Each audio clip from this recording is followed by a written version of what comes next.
Sir, side please. Emergency official business. Ma'am, side please. Side please. Thank you. Official business, sir. Ma'am, emergency. Please step aside, sir. Hey, get lost. I'm waiting here, huh? FBI, you might want to stay out of this, all right, sir? Excuse me, sir. Ma'am, please, back off. All right, I need 8 double tall. So welcome everybody to another episode of the Market Value Chart Show right here at 6 Scale Cantina. Filling in for Aries is the Hot Toys Wizard, dressed up as the most interesting man, not only in the world, but in the galaxy, perhaps in the universe. But you do have to wonder, what in the world is going on right now with Hot Toys, with Sideshow, in the 6 Scale community, when we are getting these notifications of low stock alerts, in addition to items on pre-order that are now going on waitlist well before they're supposed to be officially released in Hong Kong. What does all of this mean? Is it possible that right now we are in the midst of a major market eclipse? And I say we're going to dive into that within this episode for sure. And then how about that epic coffee spilling announcement of the third sister, Riva, from the Obi-Wan series? Is it possible that that's one of the best head sculpts, or can potentially be one of the best head sculpts of all time from Hot Toys? Let's go ahead and dive into all of this right now.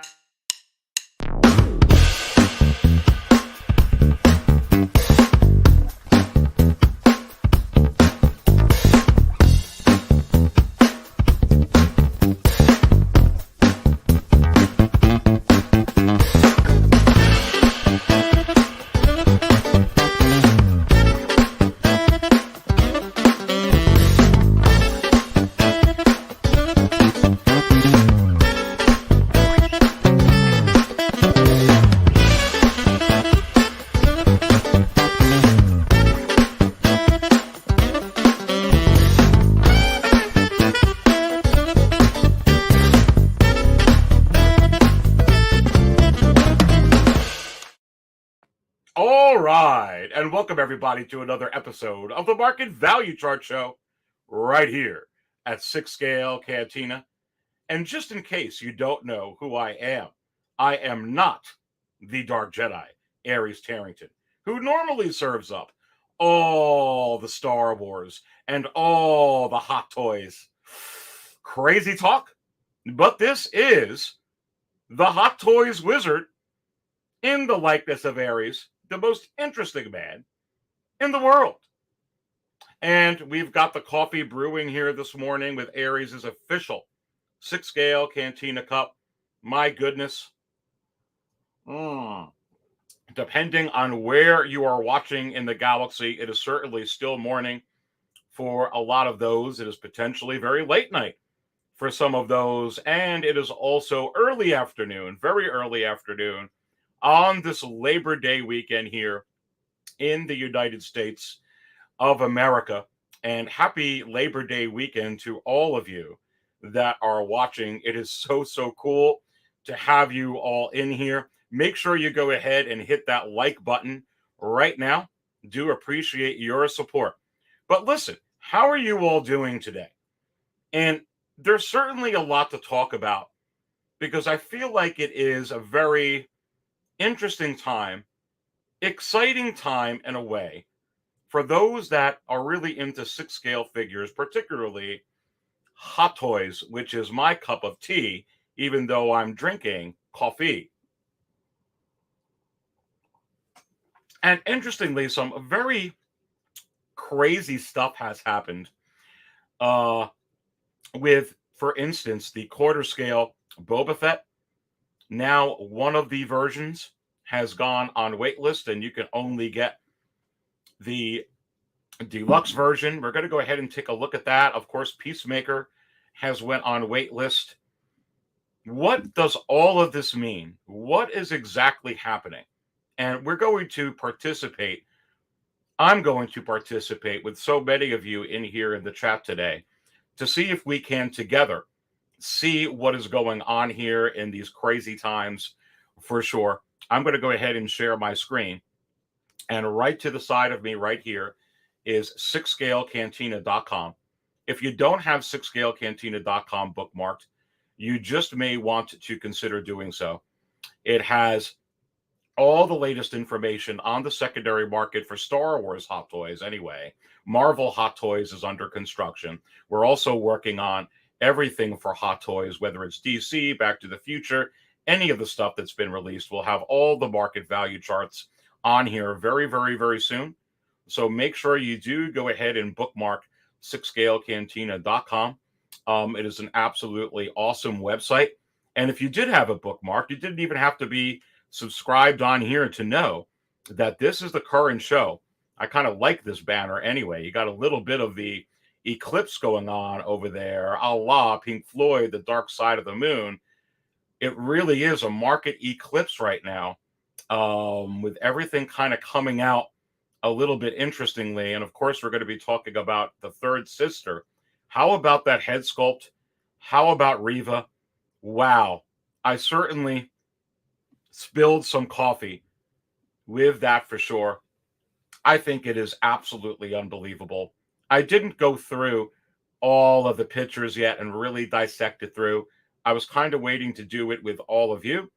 So I'm certainly looking forward to do that in this show for sure.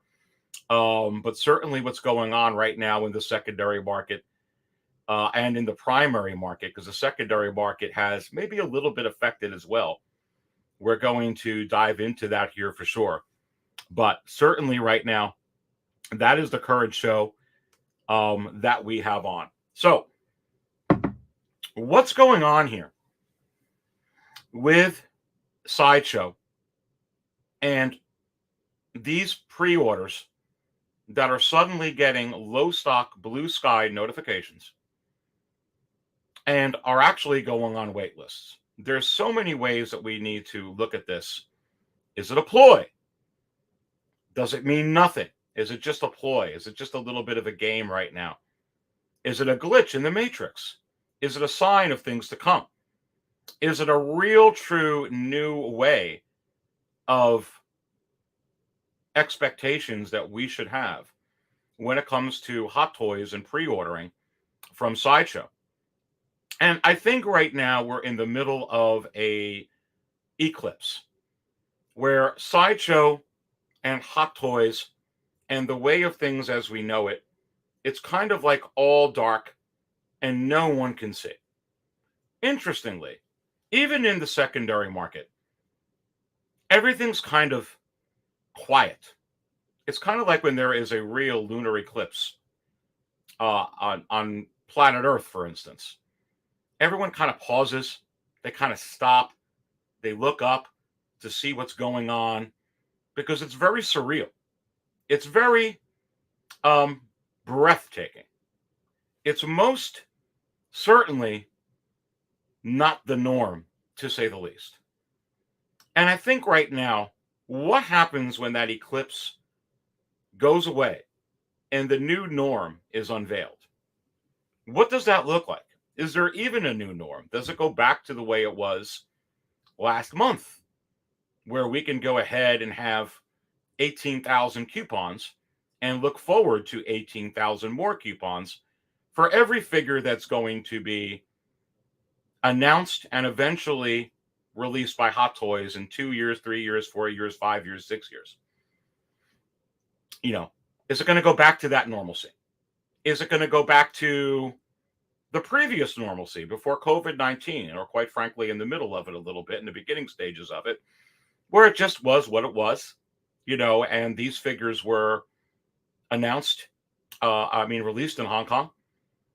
They were first available in first batches and sometimes second batches by companies like Tim Cent and Toys Wonderland and Day One, for instance, and we would wait to get them here. anywhere from 4 to 7 months afterwards when Sideshow would get them. That was kind of the norm in the beginning of COVID and certainly before COVID. Or is it going to go into some type of new norm with this eclipse that none of us can currently see? And none of us can currently really project forward.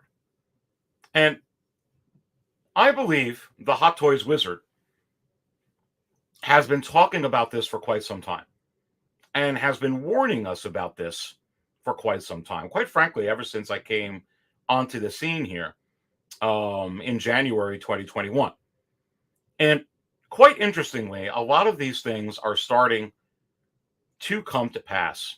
And what I hope to be able to do here today is kind of give you some insight and some clairvoyance to the future, especially after this eclipse dissipates, as to what potentially we could be looking at when it comes to Hot Toys in the 6-scale figure world. One of the things that has taken all of us by storm is COVID-19.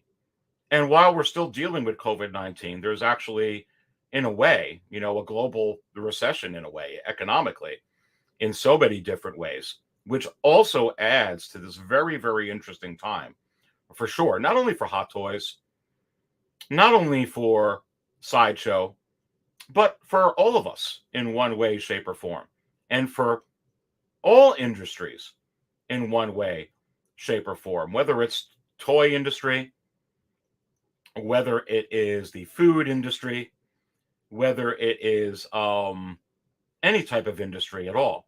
Everything is kind of affected in one way or another. So certainly we have to take that into account when we're looking at all of this stuff for sure on here. Absolutely. 6-scale Simon, and go ahead and put in your chats over here. We'll start talking about some of your comments. Some release windows are from next month, 1 year out. What? Yeah, I mean, yeah. Are you saying 1 year out that they're starting to put these as a span? Right now, they have a current span on some of the announcements that they put out recently. 6-scale Simon, where, for instance, it will say October 2023 till March 2024. That's a bit general and wide open, almost ambiguous to say the least. And you have to wonder, is it possible that we can be actually seeing some announcements where we get a field of October 2023 through October 2024? And that's actually part of the story of what is going on here with Hot Toys and Sideshow. We've been seeing that recently over the last couple of months, where the window is not exactly 1 month or the actual month that comes out, or within a 2-month span or a 3-month span. Some of them, and not all of them, but some of them now with a 6-month span, they could be getting into a 12-month span for sure. And 6-scale Simon says, exactly, sir. Yes, no, I mean, it's something we have to we have to take notice of. And I think that there's a lot of reasons as to why this is going on. And let me know in the chat what you think the reasoning is, is. But one of the reasons, could be is there is an expectation from us collectors to be able to get a figure at a particular time that we are expecting to get it. And generalizing the time like 6 months, for instance, October 2023 to March 2024, kind of moves those expectations to a little bit more ambiguity to the fact that, okay, well, I'm not going to get mad at you, Sideshow, if the figure, or Hot Toys, if the figure doesn't come out by January 2024, because in reality, you're putting down on paper, you're actually stating for the record that it could come out all the way as late as March 2024. So that's part of the reason why they're doing that. Another reason why they're doing that, and let me know what you think within the chat, is you can go ahead in the most cases and cancel your pre-order while getting your NRD back if they are not holding up to their end of the deal. So you put down a non-refundable deposit, but that figure doesn't come out by the time by the time that they agreed to. You agreed to a non-refundable deposit. You agreed, I agree to an NRD and those terms of that NRD. If they don't hold up to their terms of that NRD, they're going to have to return to you that money. So is it possible that they are trying to mitigate that risk of giving you back your pre-order money by making those timelines longer, like 6 months, for instance, and how 6 Scale Simon has putting in over here and also, put again into the chat that, it could get to a year. Sure, because that mitigates all that risk. So if you sign on the dotted line, which is basically what you're doing when you go ahead and put down your NRD, and for instance, they start putting out figures where October 2023 release date to October 2024, even if they don't deliver on that particular action figure until September 2024, you're not getting your NRD back potentially. Now, I don't know, maybe they still will, but potentially and legally, I don't think that they have to do it. So that can be another reason besides tempering your expectations as to why that they're doing that for sure. Goodness gracious.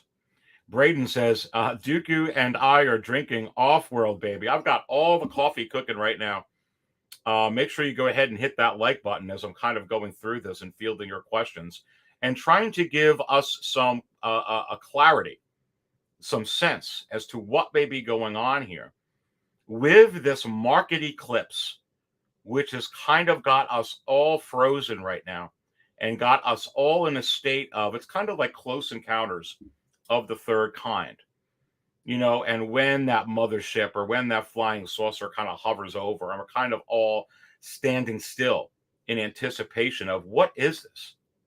What really does this mean? And what happens now afterwards? And it's the same thing when there is an eclipse. It doesn't matter what's going on.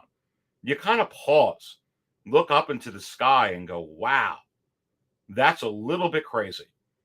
It's a little bit loony, no pun intended, lunar eclipse.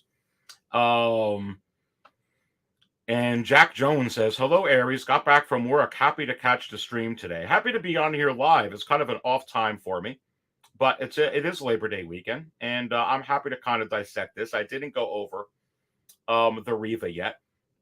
So if you look here on this side of the screen, that's the banner. We're talking about the market eclipse, and we're also going to talk about Riva, so I could spill my coffee with you here, really dissecting the pictures for the first time. We're going to get into that a little bit later in the show, but thank you so much there, Jack Jones. Right now, we're kind of addressing some of this stuff here.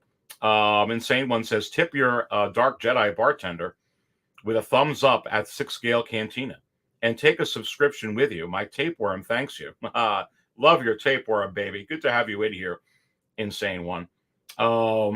Braden says, Aries today and UFC tomorrow. Whitaker, bring it home, man.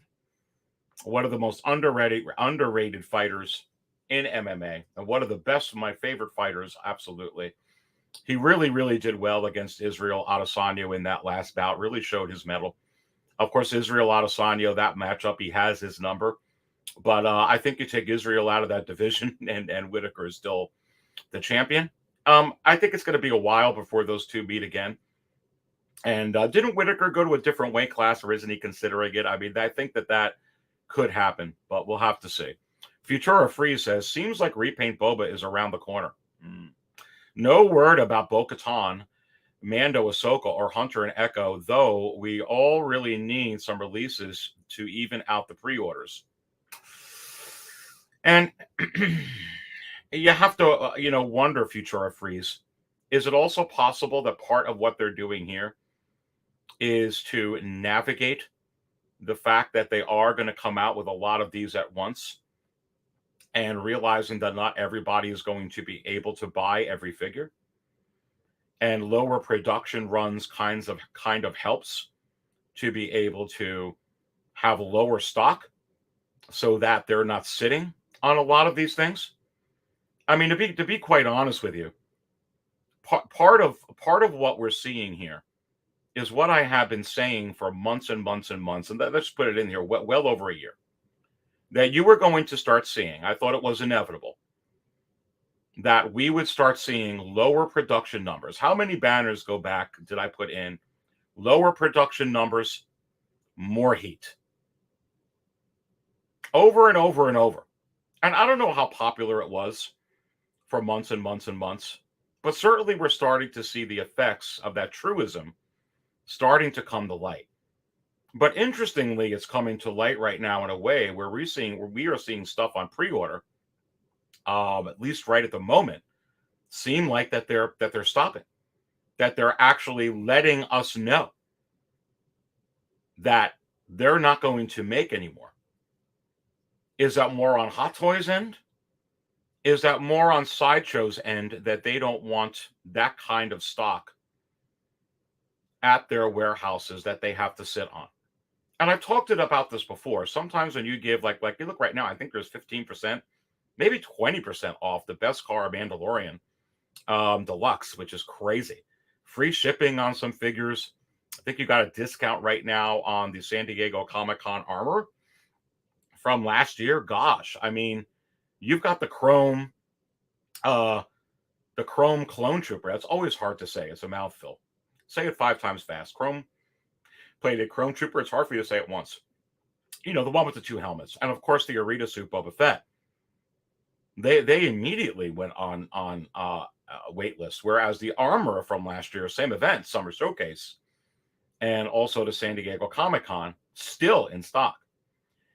And while you want to go ahead and give discounts in to get new collectors to come in and compete with companies like Toys Wonderland, who are also trying to compete with Sideshow by putting in discounts in somewhat, so you buy from them or buy from me, attract new collectors. That's a game that's not new in life. That is a game that is, you know, you'll have Walmart put something on sale, and then, for instance, Costco or Target will put something on sale similarly to compete with Walmart. And they do that because they're trying to get you, instead of buying it from Walmart, to buy it from Target. And Walmart's trying to get you to buy it from them instead of buying it from Target. This is one of the oldest stories in the book. But they only do that for so long on particular products. How long Sideshow has been doing this Futura Freeze, and how often, you know, since this year that they've been putting on these discount codes, I could tell you right now that they don't want to continually do this. So how do they stop doing it so that they don't have to continually have free shipping? So they don't have to continually keep their warehouses so stocked up. So they don't have to continually operate in the red and get back to the black. How do they stop this? And I think that you're starting to see some signs as to how they're going to do it, and what I have been forecasting for quite some time. And now we're starting to see it come to fruition in a real crazy and way. AJ Argua says, I feel like everyone is trying to figure out what to do next. We are even seeing release windows move forward. Yeah, you are. You're actually even seeing, too, a slight pause, even in the secondary market. Like I'm noticing this week, not that anything's trending down or trending up. It's just nothing's moving. And for some things, it's almost like frozen. No one's listing anything. It's just kind of everything right now this week is kind of like, oh my goodness, what is going on? What does all of this mean? Yeah, it is absolutely crazy. 6 Scale Simon also says, caught your stream while waiting at the doctor's. Hope everything is good, my friend.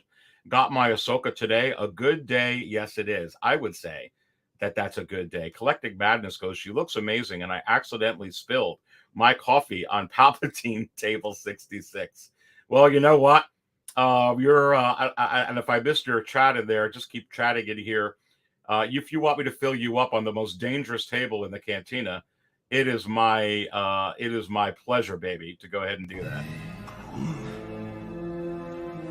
Good.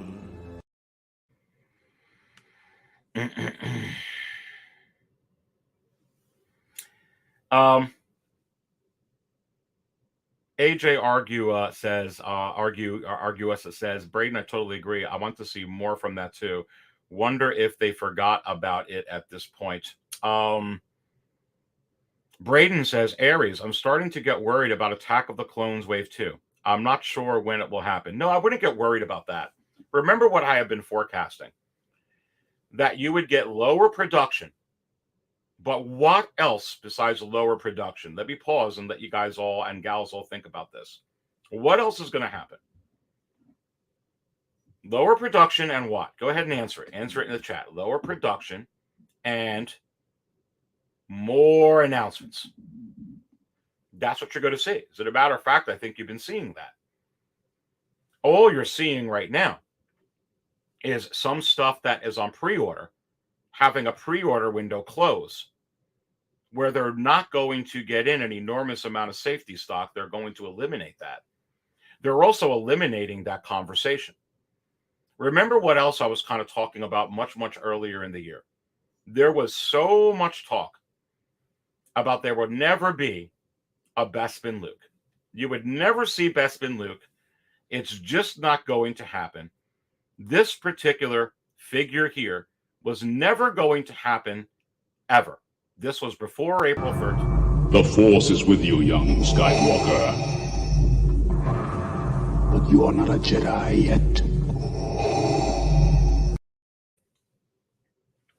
They ended that talking point very, very quickly when officially announcing the DX25. They ended that talking point, okay? There also was conversation that you were never going to get this figure. In the name of the Galactic Senate of the Republic, you're under arrest, Chancellor. And they ended that conversation real quick by going ahead and putting up a tease of the base window with the battle droid for the 20th anniversary packaging. So what you're seeing right now is nothing new, nothing that they didn't know in the beginning of the year, nothing that they decided to change just recently. This has just been going on, simmering for months, and a lot of planning and a strategy that has been in place for quite some time. This strategy of lower production, more announcements in conjunction with Sideshow is not something that just happened 2 weeks ago. It's not something that they just decided to do a few weeks ago. It was well under plan, well before Wave 1 of the Attack of the Clones. I think what you got to be more concerned with is when you look at that R2-D2 and you look at that C-3PO and you look at some of those, especially those two, is it possible that you're going to start seeing a low stock alert on some of those figures? Can you even imagine the craze that would go on if that actually happened, especially in that 20th anniversary packaging? It doesn't mean, Braden, that they're going to stop announcing figures. On the contrary, I think that they're going to announce even more figures, which is exactly what I have been forecasting for months and months and months and over a year. I think here what they're trying to do, that Wave 2 is coming very, very quickly. And you're going to start seeing, you're going to see Mace, you're going to see Padme, you're going to see Kit Fisto, you're going to see an Anakin from Attack of the Clones, you're going to see an Obi-Wan from Attack of the Clones, you're most likely going to see a reissue of Count Dooku in the 20th anniversary packaging. The same with Yoda right now, which is even selling at a higher price than before it was reissued, especially in the Attack of the Clone packaging. That's coming as well. But what you're going to see is just lower production numbers of these figures, not a stop of production. So keep that in mind. The forecast that I have been delivering to you all is lower production numbers, more announcements. That's what's going on here, my friend, I believe. But give me your thoughts in there. Collecting Madness goes, puts up on here. Oops. I think I hit the wrong button. Let's put this up by Collecting Madness. Yes, a reissue of Dooku with the speeder. Absolutely. I think that is coming, and I think that's, I've talked about that before. They like Darth Maul with the speeder, quite frankly, right? They like the Biker Scout with the speeder. They like the Biker Scout from the Mandalorian with the speeder. They like the Mandalorian with the speaker. So another Sith with a speeder like that Darth Maul. Count Dooku already between 400 and 450 average within the secondary market for Star Wars Hot Toys. You go ahead and just put that out with a speeder in 20th anniversary packaging. Would be absolutely crazy. I wonder how they would shape the box, because the speeder would have, some sizable size. But I can't wait to see if they would do that. I think it's very, very possible, for sure. Futura Freeze puts in here, I would love to see an Anakin and Obi-Wan from Attack of the Clones. Well, listen, baby. If they gave you a KX Enforcer droid because they showed him on the Book of Boba Fett, and they're certainly going to give you Anakin, and certainly going to give you Obi-Wan from Attack of the Clones, whether it's in the Obi-Wan series release that says is also seen in Attack of the Clones, or whether it's actually Attack of the Clones packaging and giving you maybe a couple of alternate head sculpts as seen as also seen in the Obi-Wan series. They are 1000% going to give you an Obi-Wan and Anakin from Attack of the Clones with this anniversary packaging in conjunction with the Obi-Wan series in one way or another. Never doubt the Hot Toys wizard. You have to wonder, is this what they call me? They call him the Wizard. The Clone Collector is in here. What is going up, Clone Collector? Aries, Sideshow was doing a 10% in-stock item sale for Labor Day. Could we see some Star Wars figures waitlist? Depends on how much stock they have. I wonder if, and I can try and go ahead and pull it up on the screen here is what's going on. We'll take a look at Sideshow what's going on. But how much of that armor do they have in stock? And I understand that, we can argue that Boba Fett is way more popular than the armor, but don't discount the armor. The armor is a pivotal character and a Mandalorian. And pretty much in charge of the Mandalorians kind of at this point is the armor. She's an important character. She's cool as heck looking. She sells pretty good. They just really, really overestimated that character and how many tens of thousands they should make. Supposedly they made 10,000 of the heavy infantry Mandalorian. And I can tell you right now, they probably had more confidence that the armor would sell more than the heavy infantry Mandalorian. It was a miscalculation. And whether it's Boba Fett more popular, or Darth Vader more popular, or Iron Man more popular, or Spider-Man more popular, or Luke more popular, or Han Solo more popular, you kind of have to get that out of your head, I think, at this point, or we have to maybe rethink that they're not necessarily going to overproduce anymore, even with the most beloved and cherished and popular characters in Star Wars. They still have that best car Mandalorian, deluxe and non-deluxe, in stock. And albeit it's still selling, they're trying to get those out of the way, and they are stunned, I believe, that those are just not done yet. So I always thought too, Luke DX25, they're going to make a gazillion of those. The Mandalorian Luke, popular character, we're going to make tons of those. Really? I know how popular Luke is in Star Wars generally, more popular than the Mandalorian, but not more popular than the Mandalorian in the Mandalorian. And if they can't get rid of Mandalorian from the Mandalorian, the hottest show on television with the volumes that they were putting purchase orders in for, they sure as heck are not going to do that with Luke from that story. Okay? They're just not. So the way that I would think, and some of us would think, there's going to be plenty of that. It's going to come in. There's going to be a coupon. We have to maybe rethink that, Clone Collector, because I think that the same conversations you're having, and that you've seen conversations on other channels about coupons and about wait for this and wait for that. Is it possible that Hot Toys and Sideshow are having the same conversations in board meetings as well and are nervous about their own pockets, which that kind of affects? I say, yes, they absolutely are. Okay.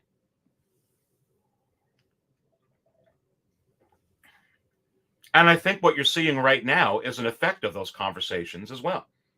Remember, all the conversations that we have on these channels are quite possibly conversations Sideshow has with their own board, are quite frankly conversations Hot Toys has with their own hierarchy, and quite possibly conversations that the two entities, since they have a very good relationship, a marriage, if you will, are also having as well. They see the risks that are pointed out on this channel. They see the risks that are pointed out on other channels. They see contrary opinions that are put out in other channels to mine. They see my contrary opinions put out in other channels. Don't think for a second that they don't see that. And don't think for a second that they're not mitigating that from the data and the revenue and the money and the POs that are coming in. And there's just not a feasible scenario that we can think of, whether it's me, you, or anyone else, that this was going to continue in the manner that it was going to, which is why I have forecasted this for months and months and months, that something was going to change. When there is a storm, you can stay in the storm, don't barricade yourself in, and fly away like Dorothy in The Wizard of Oz and get destructed like everything else and so many other companies and go out of business. Or not only do you build a shelter, but you build a new mechanism to be able to not only navigate the storm, but actually get rid of the storm, because you're going to change the way of things, which is exactly what's going on right now. There is a market eclipse. And right now, everything is like, this is odd. This is strange. This is something that we're not used to. This is something we're a little bit concerned about. We're a little bit, some of us excited about if it goes one way. Some of us not excited about if it goes another way. It's unknown. It's change.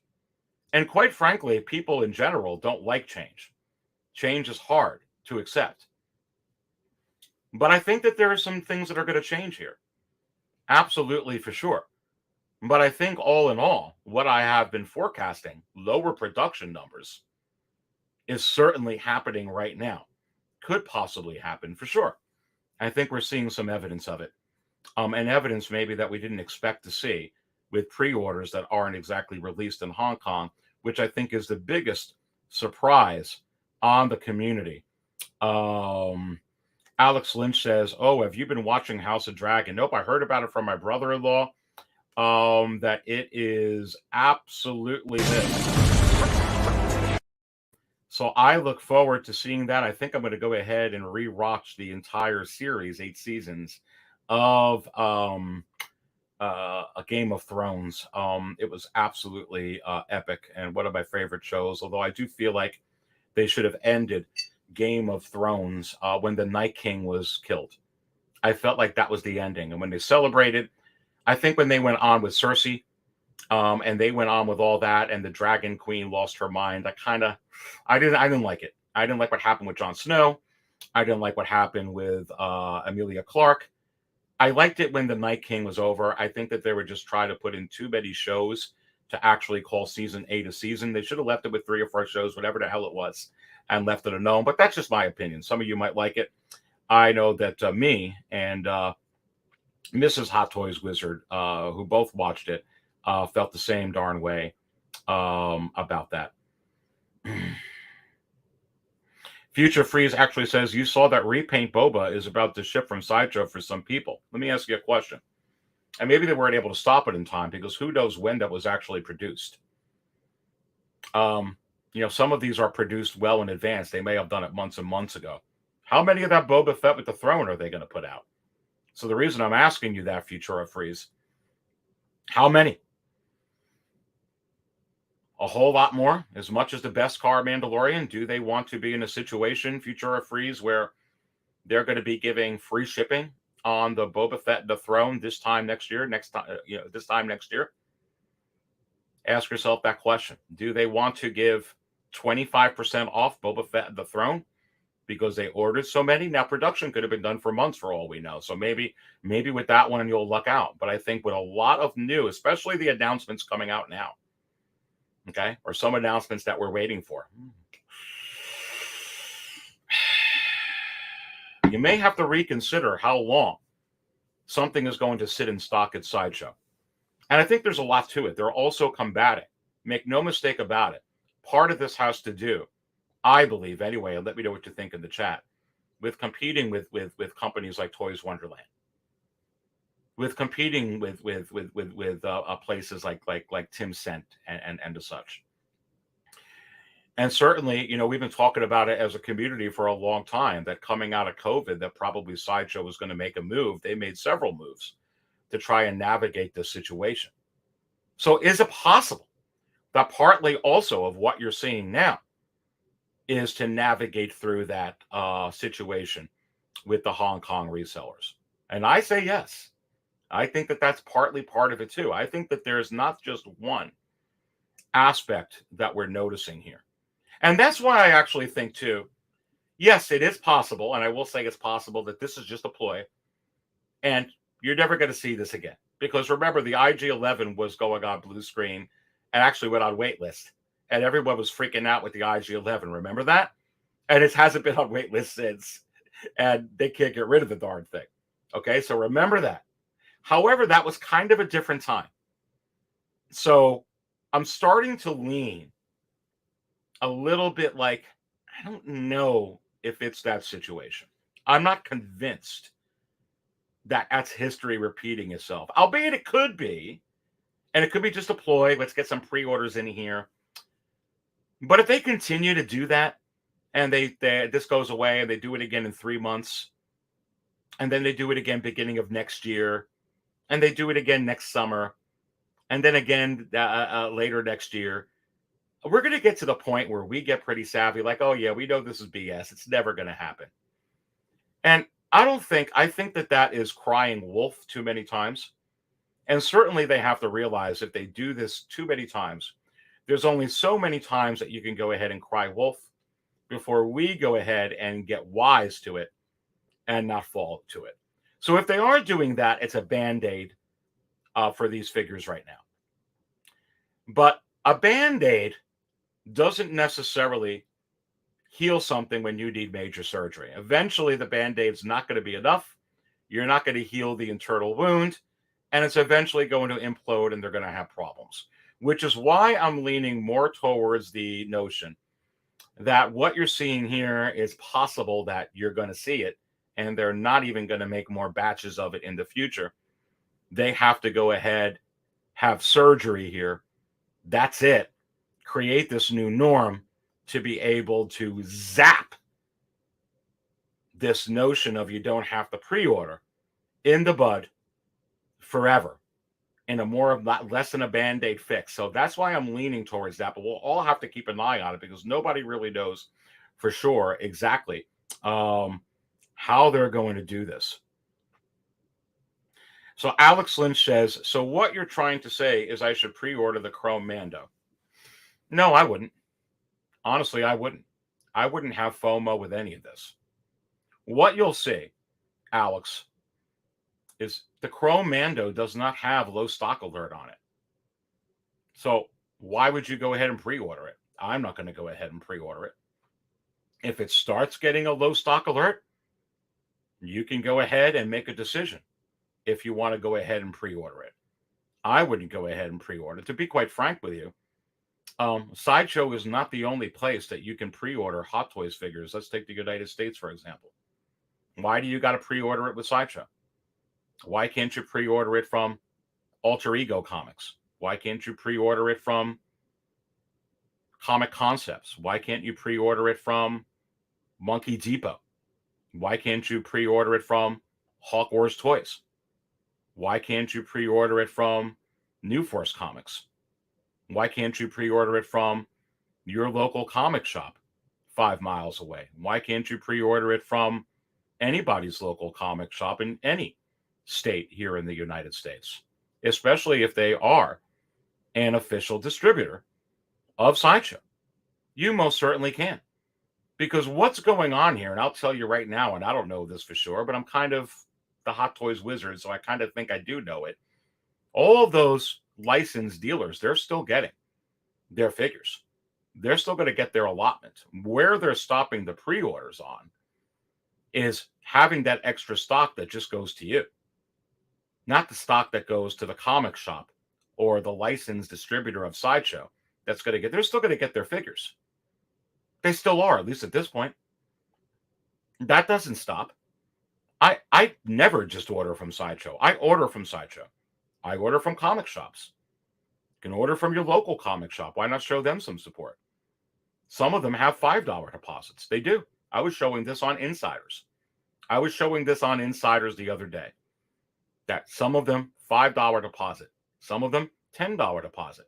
Some of them are a little higher, like for instance, Big Bad Toy Store, $35 deposit. Some of them are higher, even higher, but you get low shipping there, $4 flat rate if you choose. But that's not the only fish in the pond. They are the main fish in the pond.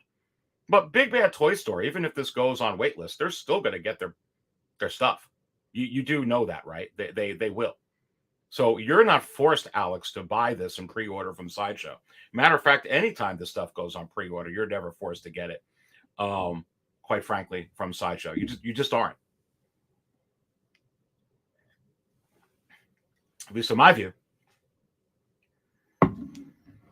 I'm not going to pre-order anything until it gets a low stock alert. And listen, I wasn't getting the quarter scale Boba Fett.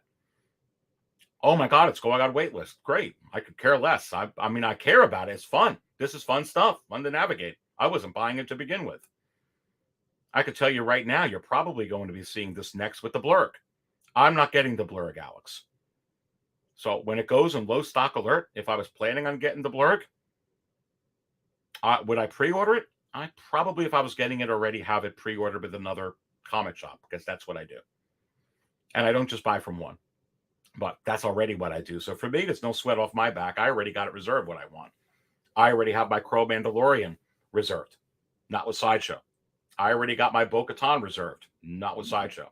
I already got my DX Mandalorian Luke reserved, not with Sideshow. So I can care less when Sideshow puts on its little thing. I never put all my eggs in one basket. Never. Absolutely never. And to be quite honest with you, if it turns out where I'm going to get bullied into doing it, I don't need any figure that much. Not even Bail Organa. I will not get bullied into it. If I don't got the money for it and I'm feeling this pressure, absolutely do not feel bullied into doing it. I'm telling you right now.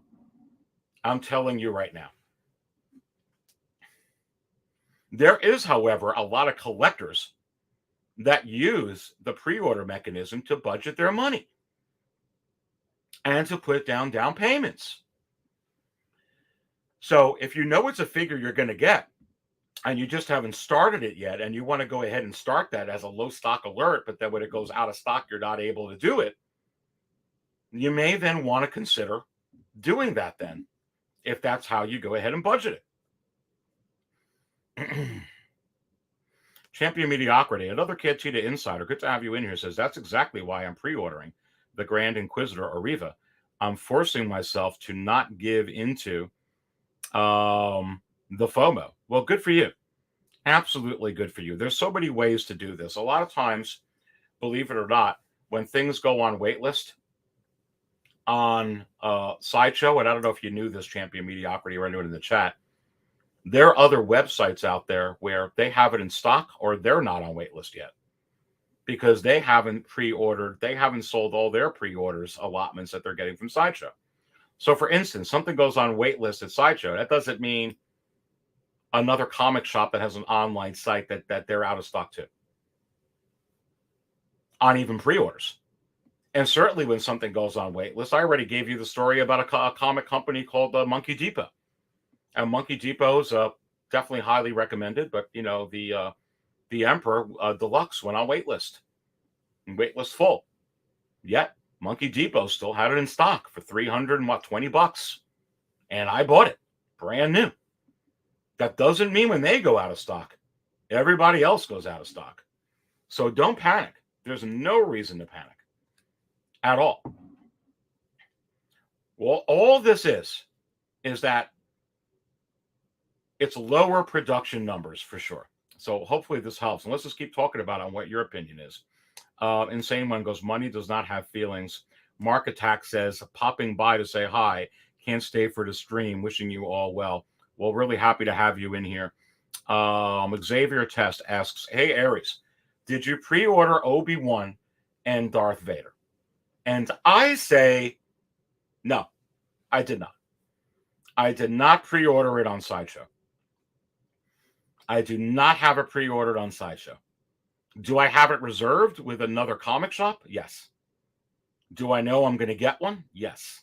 If it has a low stock alert tomorrow, am I worried about it? No. Again, I got it reserved with another comic shop. And even if I didn't, I am not going to bully me. I don't like bullies anyway. I don't know who does. I don't know who likes being bullied. Maybe some people enjoy it. I'm not going to get bullied into pre-ordering. I'm not going to get bullied into forcing into a mechanism that I don't like. I never pre-ordered from there. So I'm certainly just not going to do it. I'm not saying it's wrong or it's right. It's just not right for me. I'm not going to tie up my money for months and months and months in something that's not going to come out for a long time. I'm just not. When it comes out, I'll buy it.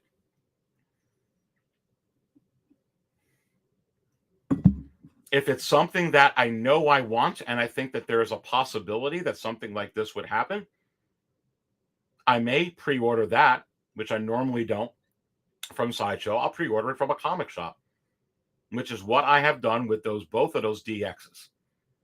I don't do it with every figure I'm going to get. I'm getting the Grand Inquisitor, for instance. Have I pre-ordered it yet? No. From any comic shop? No. Am I worried about it? No. If it has one of those low stock alerts, yeah, I'll probably reach out to a comic shop and put it in there. I'm not going to put it on Sideshow. But that's just me. And honestly, the Grand Inquisitor means a lot to me. All these figures mean a lot to me. It's all joy. But if it's going to start where it puts so much pressure on even the Dark Jedi to have to buy these figures, oh, I got to do it this way, I'm going to be miserable. I'm not going to enjoy this hobby. I'll just come on here to talk to you. I won't collect at all. I'm not going to get bullied into it. I'm telling you right now, I'm just not. It's not that important to me to have my stomach turn. It's not that important to me to put me in financial disarray. It's not that important to me to put me in a fiscal situation. It's not that important. My kids are important to me. My family is important to me. I am important to me. I love my action figures. I spill my darn coffee with my action figures. I'm sure as heck not going to experience any angst with my action figures because that's the day I say bye.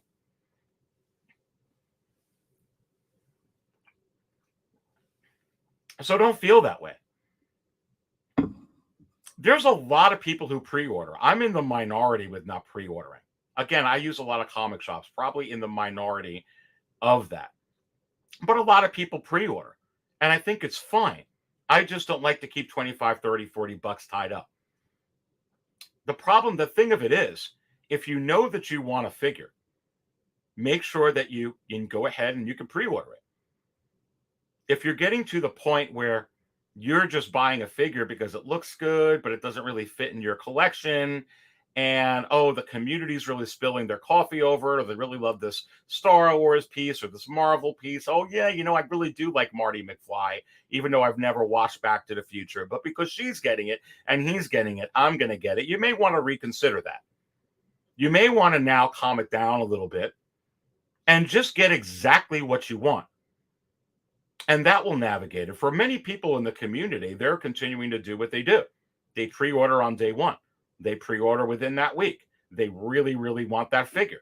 They already foresee that figure in their DTOF. in their Maju case, in their curio, already seeing them posing it on Instagram. There's not a chance in hell that they're not going to get that figure. Then for them, this doesn't matter. They're going to go ahead and pre-order. But then there's also a lot of people, and I've done it, and you've done it, I think we've all done it, that pre-order out of a sense of, oh, everyone likes it, I'm going to get it. You know that I don't do that. I practice what I preach.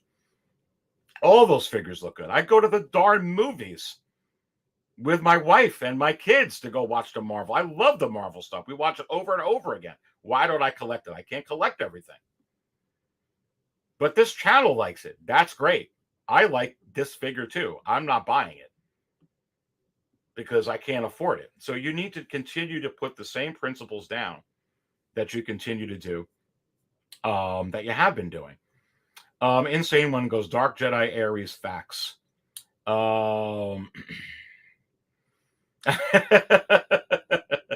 Champion mediocrity. That's funny. That's funny. Ruben G says, I have a set limit of amount of PO I have on any given moment, which helps me manage the FOMO aspect. A lot of FOMO with this.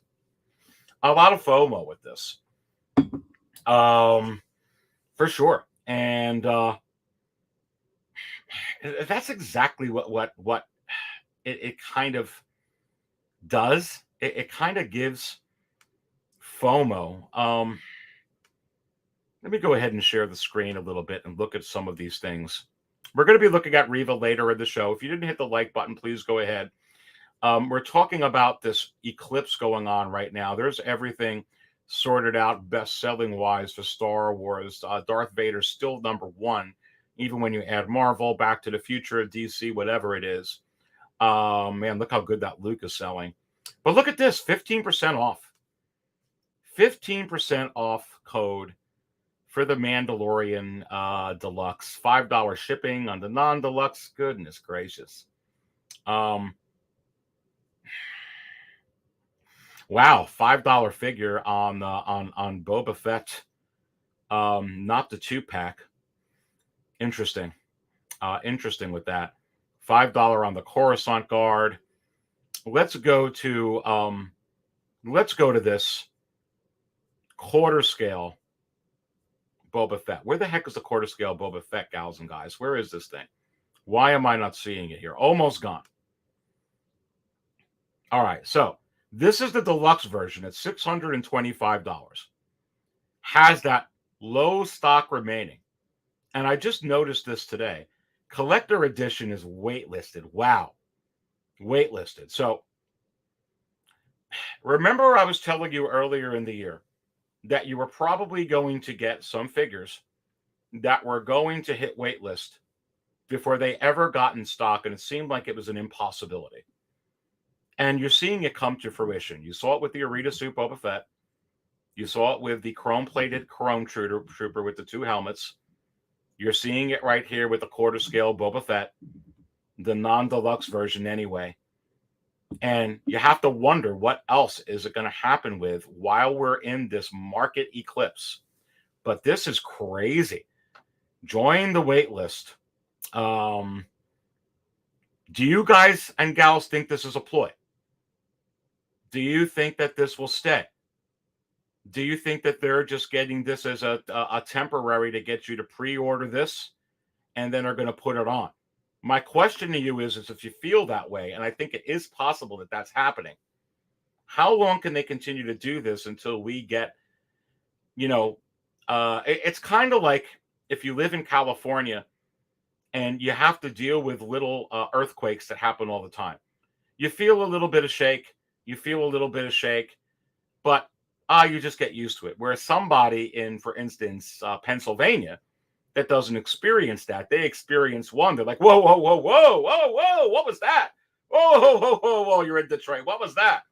But you're in California. You're kind of like, yeah, I'm used to it. Yeah, I'm not even going to pay attention to it. Because if they are just doing this as a ploy to get you to buy this figure particularly, or to get you to buy Peacemaker particularly, or to get you to buy the Bat Signal particularly, it's only so long until it becomes like the state of California, where you feel a little bit of that tiny little rumble, that very, that little earthquake, like, yeah, that happens all the time.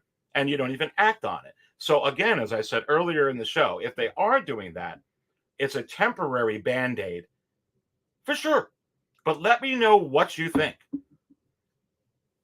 Is this going to stay this way? Why is this happening? The interesting thing about this is this has been out on pre-order for a while. Is this going to be happening on figures that were pre-ordered for a while? Or is this going to also happen with new figures that have been announced? For instance, the Riva, which we're going to talk about later in the show. The Grand Inquisitor from a couple weeks ago. Is it possible that you're going to see it on those? And I think that there is a possibility on some of these, depending on how much they want to drive the message home, or exactly how they are restructuring the way they do things. Remember, right now you're in a market eclipse. Sideshow, Hot Toys, us. It's a complete eclipse. It's dark. We don't know for us. Is this a ploy? Is this going to go away? Are they going to be doing this on figures that have been out for a while, and just the last couple of months before it's supposed to be released, this happens? Does it happen on new figures like Grand Inquisitor? Does it only happen on certain figures? Is it only because something happened right now?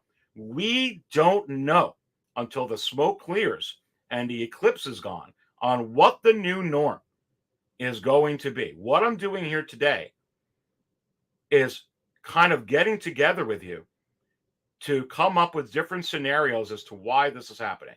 The one thing I do know for sure, and one thing that the Hot Toys Wizard has been projecting since I came on the scene, is you will, without a shadow of a doubt, I believe anyway, as I've been saying for months and months and months, be experiencing lower production numbers, but a higher rate of actual characters figures, which means that those characters, such as Cad Bane, okay, such as even the DX-28 Vader, are quite possibly going to have far less significant production numbers than what you had with the Armorer, than what you had with the Coruscant Guard, than what you had with Captain Rex, than what you have with the Tusken Raider. And that's, I think, what we got to navigate through here today. But look at this. This is on Waitlist. Wow. And when you go to the deluxe version, low stock remaining on here as well. This is just on pre-order. Very, very interesting indeed. And honestly, this isn't supposed to come out until April and June of 2023. So it's really, really interesting. I'm not getting the figure anyway. Let's look at something like Cad Bane. Where's Cad Bane, who was number one for so long, or up there so high, excuse me, for long. But like many of the figures, it'll start going down. Okay, it won't stay up at number one forever. So where is Cad? Let's go to Cad Bane. Let's go ahead and take a look at this. And again, keep putting it in there. You know, it's going down now. Pre-orders are not going to be as hot as the first few months it was out. It's not going to be as hot. It's not going to be as much in demand as when it first came out. A lot of people who are already going to pre-order this have probably done so by now. New collectors coming in, other people looking to do it, they may do it. But, you know, even with a figure like this, that quite honestly is also coming out in almost the same time frame as that Boba Fett quarter scale, July 2023 to December 2023. Could they be doing it on a figure such as this?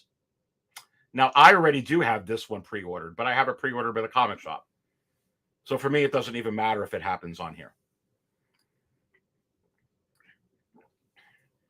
And I pre-ordered it with the comic shop, where I didn't have to put any NRD down, by the way.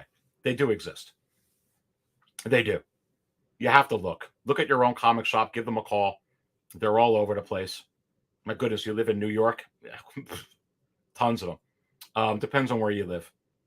But just FYI, you don't got to panic with this stuff. But This is one I definitely wanted, so I reserved it, but I'm not putting money on it until it comes out, period. But yeah, what do you guys think? Can something happen with a figure like this? Let's actually go to the chat and see some of the comments in here as you guys all participate. Ruben actually says, I can appreciate Sideshow sharing a low stock announcement, but as the Dark Jedi says, it only pertains to their site. Keep searching the local comic shops in your area for sure. They already ordered what they're going to order, Ruben G. Okay, they already ordered what they're going to order. Okay, they already placed their orders of what they want. Most of them anyway.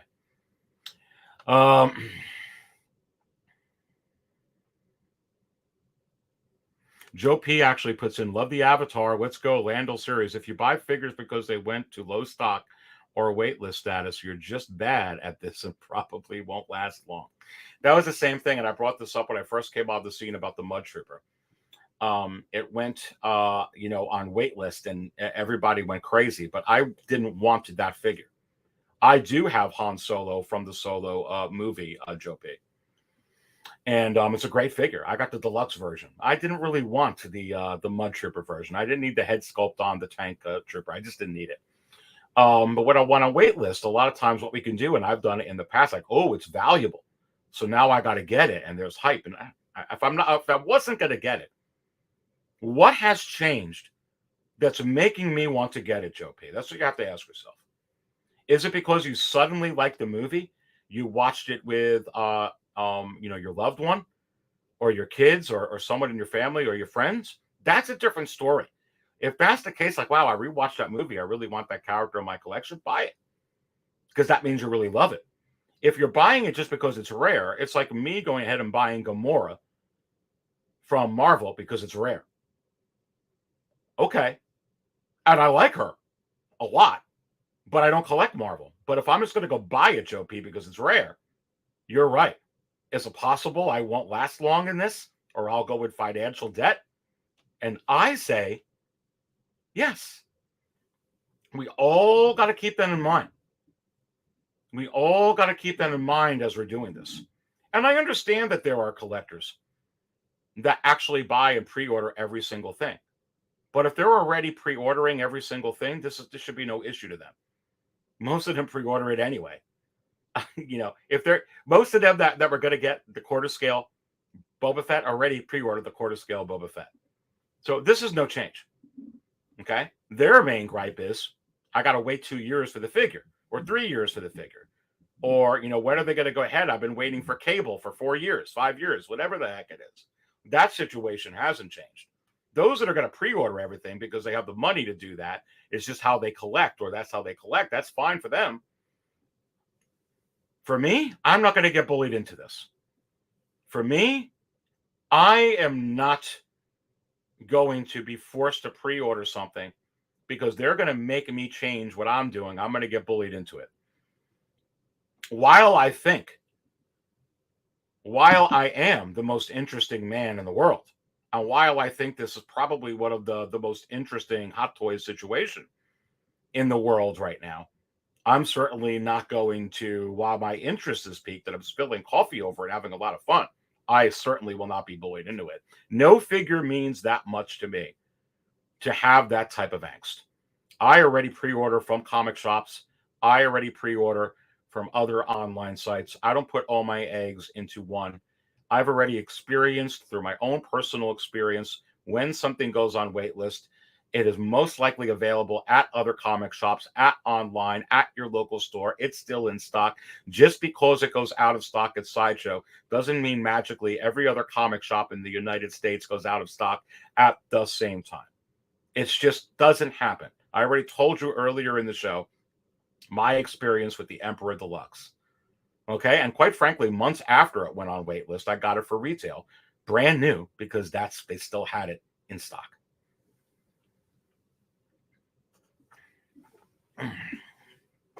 Let's go to some of these other comments. Futura Free says, if a figure is far out, it may not even be in production yet. Well, that's true. It may not even be in production yet. That's a very, very good point. What does that mean?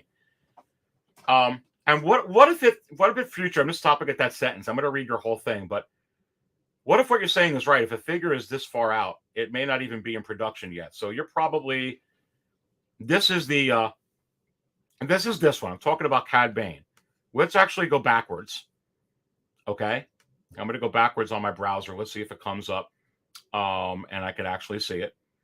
Let's say, how far out is the quarter scale Boba Fett? Let's actually go to it. As you're bringing this comment up, let's talk about this together as a community in the chat, because I think this is a very good point of what you're bringing up. Wow. Waitlist open. Waitlist open. Oh, okay. Now they've separated these two out. Okay. So join waitlist for this. This isn't coming out till April to June of 2023. I don't think they produced this yet. Maybe I'm wrong. Let me know in the chat. Who thinks that they produced this yet? Boba Fett quarter scale figure. They didn't produce it yet, I would think. If they did, and it's just sitting there for all this time, I don't even know how they're doing it overseas to hold it this long. Jeez. I don't think that they produced this, but I could be wrong. But this ain't coming out till second quarter, third quarter of 2023. And it's already on waitlist. So basically, what is going on here? Is it a ploy? Is it a ploy to get you to do more, to get me to do more, to bully us into doing this? If you want to look at it that way, and I'm not saying that they're doing it, but it's kind of forcing your hand a little bit, isn't it? That you would do this, unless you think of it that way. I am not going to have it be that way for me. So right here, I think that they just may be, hey, they're limiting. Let's go this scenario. This is all we're going to go ahead and pre-order of this. This is all that we are going to make here for Sideshow. This is all that that's it. We're not going to have any more. And maybe they're just limiting the amount that they're going to have. And if that's the case, then that absolutely stops the conversation of you can wait to get this at a cheaper price and with a coupon for 15% off, 5% off, 10% off, 25% off, and free shipping, because all they're doing is putting out enough to cover pre-orders. And that doesn't mean that they still will get some stock, perhaps, but they're certainly nipping this in the bud right now in doing it. So in a sense, it's kind of forcing you to stop the narrative of believing that what's going on with the armor, that what is going on with some of these, the best car Mandalorian, and some of these other figures in Marvel and Star Wars that have discounts, that is going to be the norm henceforth forward forever. And what they're doing is they're turning the page and turning the narrative that they're not going to do this. What I'm saying, not being bullied, is you can get that notion where you feel that there is no other recourse but to go ahead and pre-order. There never was where your only recourse was to pre-order. Let me go ahead and state that. Never was. You never just had to order from Sideshow. It's convenient. They do a good job. You can't. I never do personally. I do have bought from them. I have put in a pre-order, even though it said pre-order, once the figure was announced and I knew it was shipping from Hong Kong, and put the money in and then get a notice a week later, by the way, it's coming in our warehouses. I've done that because I chose to buy from them. I've also bought from comic shops. I've also bought locally. I have also bought from online shops. You don't have to always do it from here. So if you get the sense that you're being bullied, don't do it. I'm certainly not going to be bullied into it.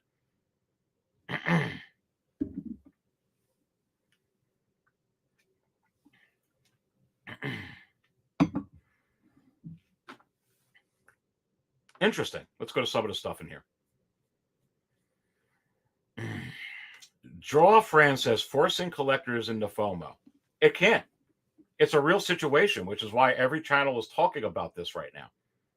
But the only reason it can force you into fear of missing out is if you choose to take that path and believe that you're missing out.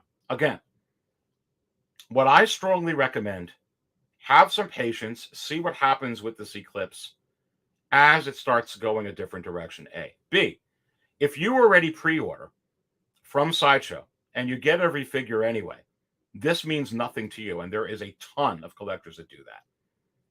If you are a casual, if you are a collector and you still get everything, but you're feeling overwhelmed to pre-order everything, start, and I've been saying this for how long, you need to take care of yourself, budget what you're going to get. Remember, even in the secondary market, so many of you say, Aries, I can't afford everything in the secondary market.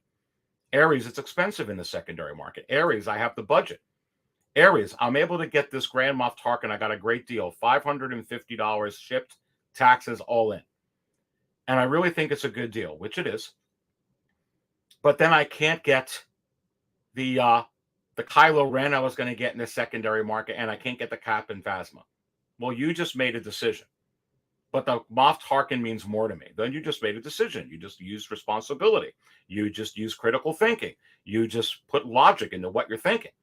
Is it possible you should take the same logical sense of critical thinking and put that towards your pre-orders? Because we always hear all the time, whether this happened or it didn't happen, this low stock alert, Aries, I can't pre-order everything.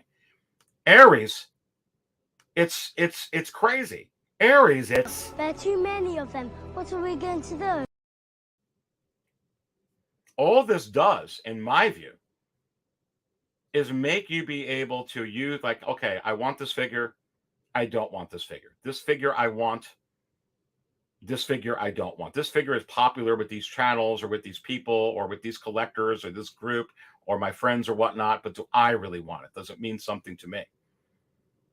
Then all of a sudden you free yourself. It doesn't matter if it's a low stock alert. Like I said, I'm not getting the quarter scale Boba Fett. So it's of no consequence to me. I'm not getting the Peacemaker. It's of no consequence to me. I used to collect where I would be like anything, and even outside of Star Wars, ooh, that's going to get a little rare. Maybe I would have jumped on that Peacemaker now because it's going to be able to be worth a lot. I mean, that's what a lot of people, resellers, do. They run to Target, they run to Walmart, they run here, they run there because they want to go ahead and they want to, A, resell the figure, which is totally fine, and so many people do that, and that's cool. Or they want it to have something rare. I never do that because I learned my lesson in getting something rare that 9 times out of 10 it will get reissued again. Or there may be more production of it. Example, the IG-11. And then I went ahead and forced myself to spend a little bit extra or jump on it. And then I'm sitting on a figure I really don't want anyway. And I wind up selling it in a year because it doesn't really mean a lot. I'm really not into the movie. I'm not really into the IP.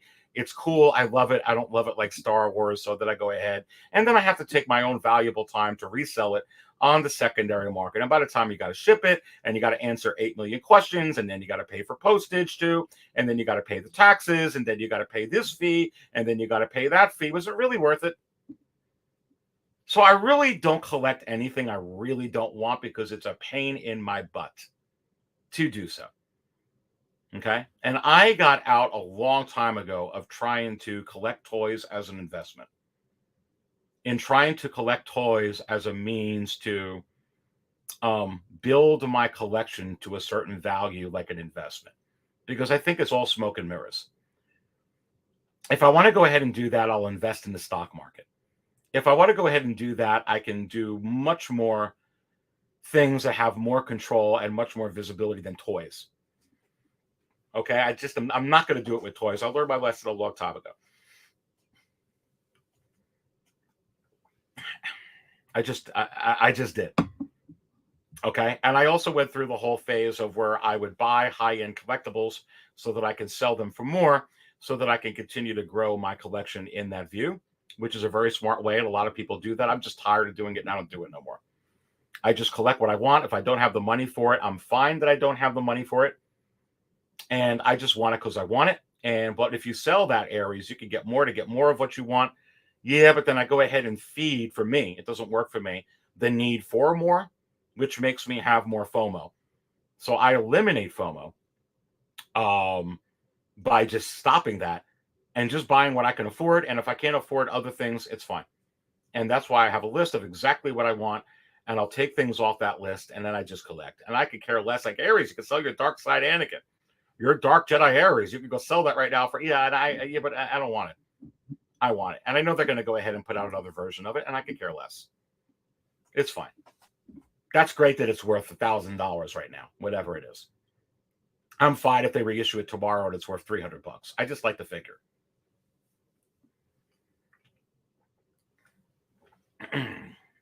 That's my take on it anyway, on what works for me. Rev says, selective collecting is the way forward. Don't fall for the Pokemon tactic. And I think I'm going to fill you up, my friend. That is very, very good stuff. I am going to fill you up on table 2 because this is it. This is the way. I 1000% agree with that, Rev. Good to have you in here. Robert Eng says, planning out a collection and prioritizing figures so you have a connection with really does help.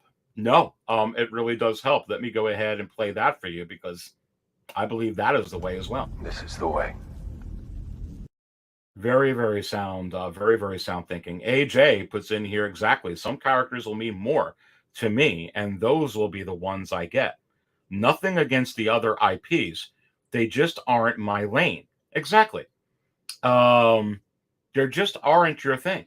Like I said, I go to the movies to see the Marvel movies. I can't just watch it on television. I love that stuff. I don't collect that, though. Did I collect things like that in the past? Yes. IPs I really love. Battlestar Galactica. Buck Rogers in the 21st century.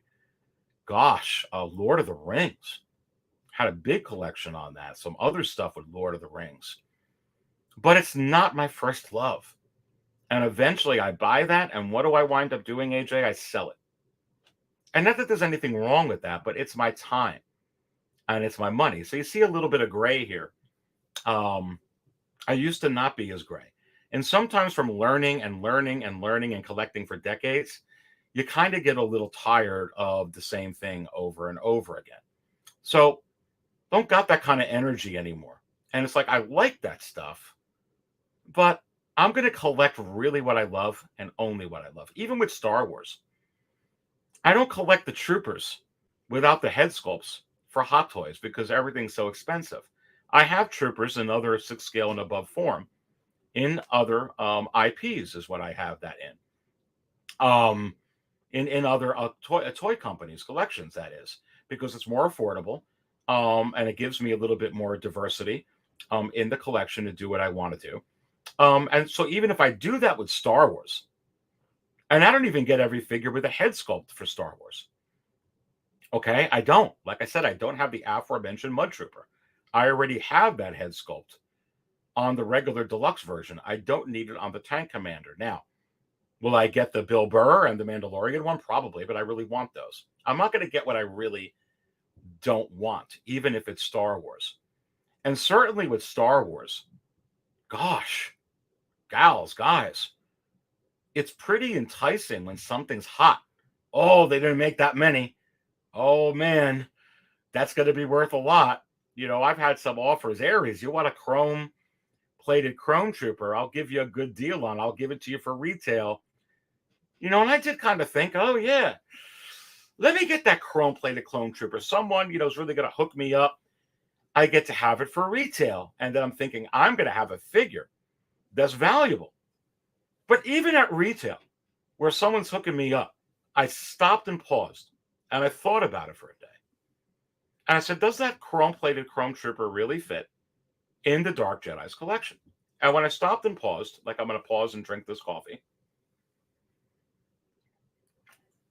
I thought to myself, no,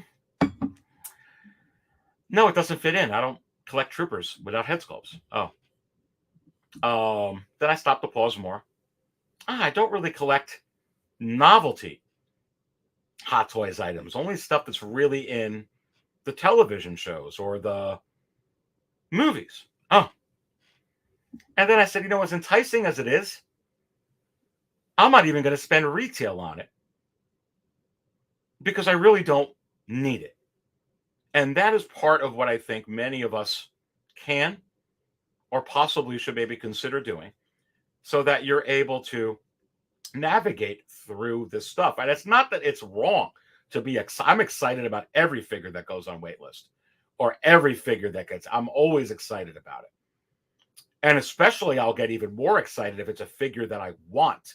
Oh, and I got this and it's cool. It's cool to know my dark side Anakin is worth what it is. It's cool to know my A New Hope Obi-Wan is worth what it is.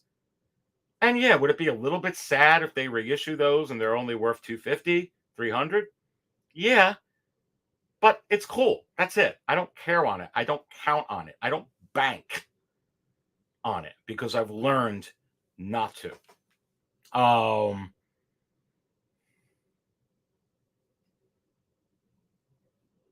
Going to some of these other comments I was reading through there. Vader 45 is in here, another Cantina insider.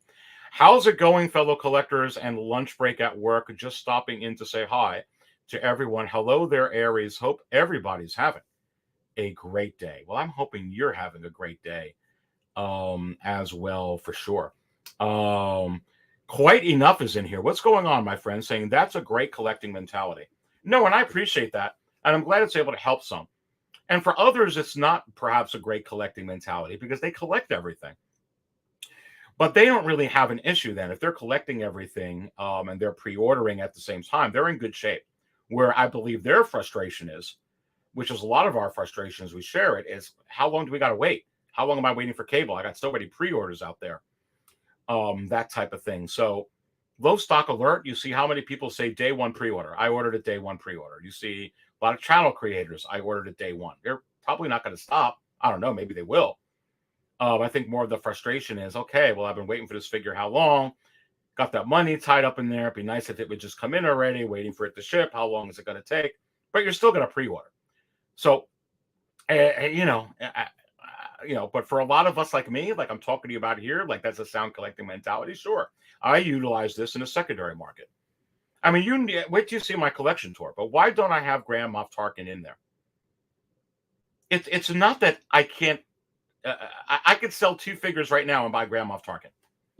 Okay. I can get rid of my heavy infantry Mandalorian and then put, a couple $100 together and get Grand Moff Tarkin. Why don't I do that? Because I have principles for myself. I have stopgaps for myself. I am not going to spend a penny over $400 shipping and taxes for anything in the secondary market. I don't care how high it is. Why? Because it's good practice for me. I've been through this before. B, if they reissue the figure, I am only going to, if they reissue the figure, it's only going to go down, what, 300 max, 100, $150. So if I could still get 250 for it, I'm only out 100 or $150. I can live with that. And that's why I have that stopgap at 400. And it's why I don't have Grand Moff Tarkin.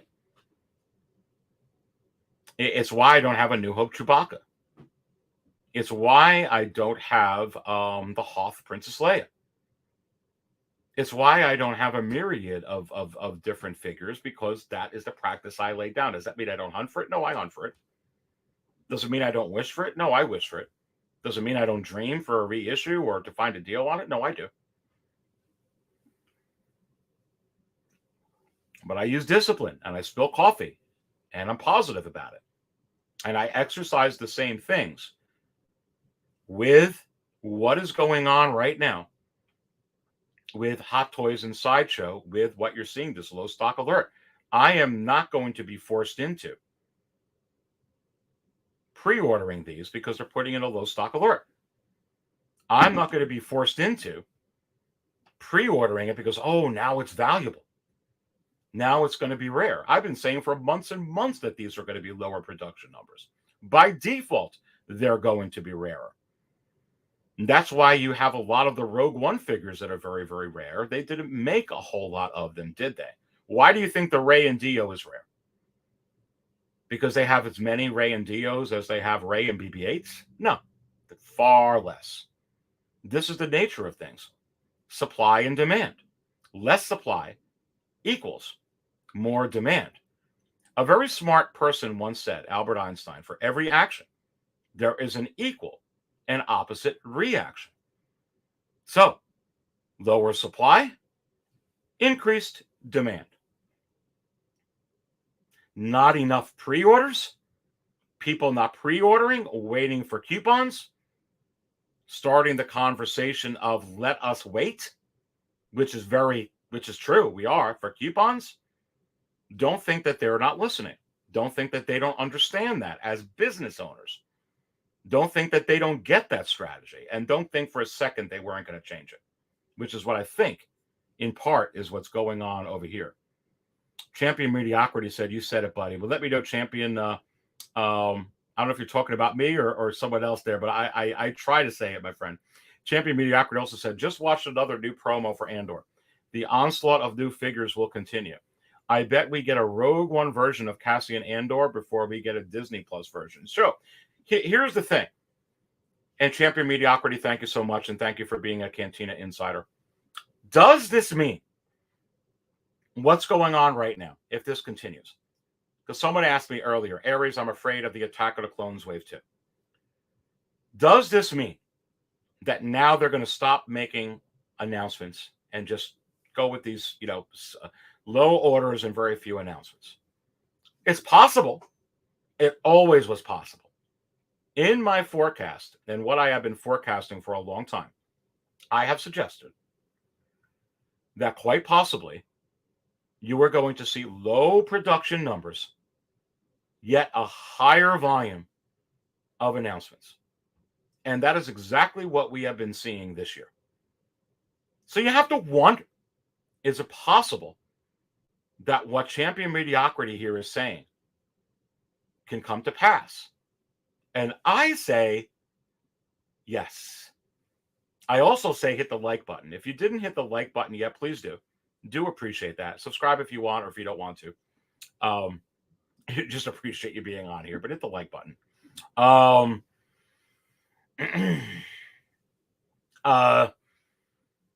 Yeah.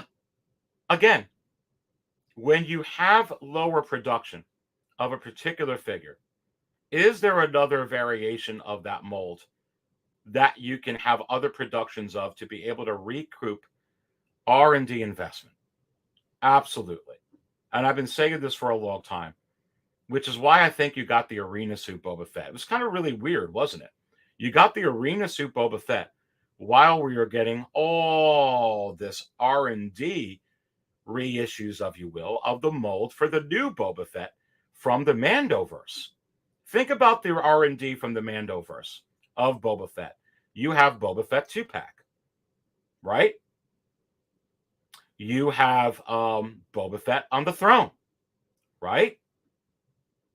You have Boba Fett from the book of Boba Fett, right? You have got Boba Fett with the chrome-plated Mandalorian Deluxe version, some of the armor in there, right? You're also going to get that Boba Fett mold in the forthcoming Cobb Vanth release, whether it's the Book of Boba Fett or the Mandalorian, right? What is that? 5-6 issues of that mold already. And in the middle of that, they're actually going backwards and giving you the Empire Strikes Back mold again with the arena suit Boba Fett. So you have to wonder, are they going to go backwards again and actually give you a reissue, a 2.0, a different version, a different use of the mold from the Return of the Jedi Boba Fett? And I say yes. So it really doesn't matter if they only made 3,000 arena suit Boba Fett's, does it? Because they'll paint it a different color next time, and they'll sell another 3,000 of them. And then they'll paint it white and sell another 3,000 of them. And then they'll paint it porcelain and they'll sell another 3,000 of them, continually using the same mold over and over and over and over and over again.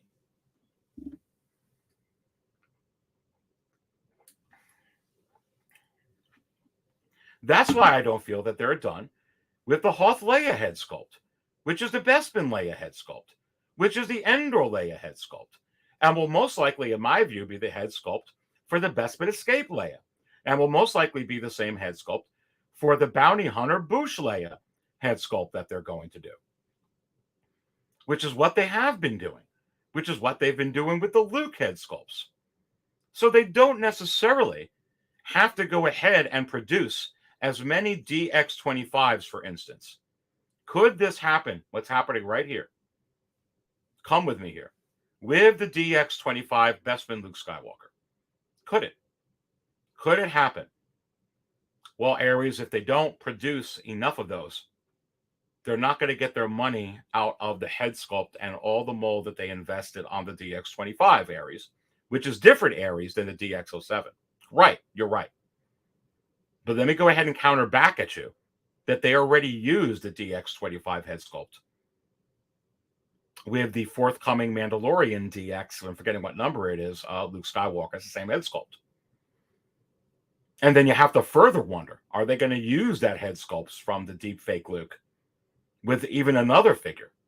And I say yes. And they will still continue to use the Luke Skywalker from the Jedi Knight fatsuit version, which is the same head sculpt from the Luke Skywalker Endor version, which is the same head sculpted mold from the 40th anniversary Snowspeeder Pilot Luke head sculpt. So are you seeing a pattern where this is being used again over and over? They don't have to go ahead and produce 20,000, 30,000, 40,000 at one time.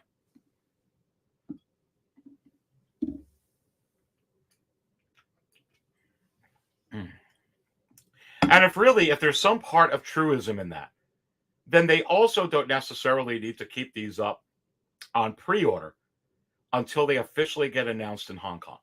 They don't. If they want to go ahead and change the game and really get some collectors to go ahead and pre-order again and not wait for in-stock coupons, you go ahead and you establish right off the bat, look, this is up on pre-order. We have data. Okay, there's only going to be so many more that's going to be made by this time. We want to kind of put the lock on it now. That's it. They've locked the production. That's what you got. If they go this route.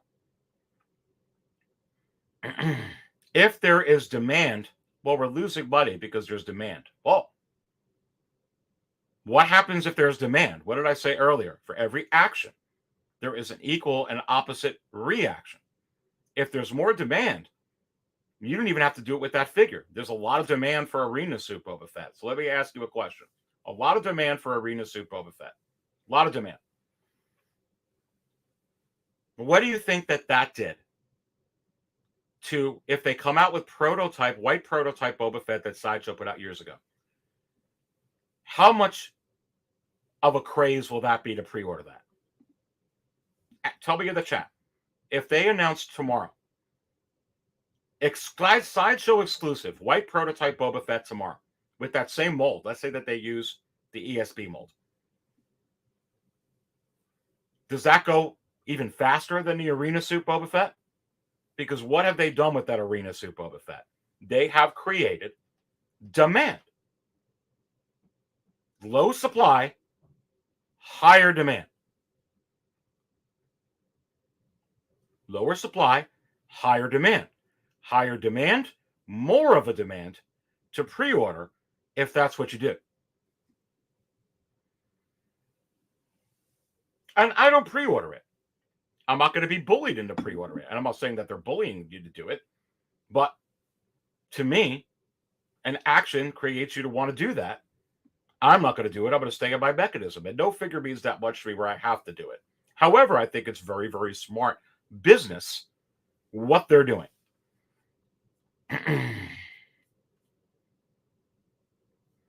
Insane One says, that would go lightning fast. I say gone in half the time.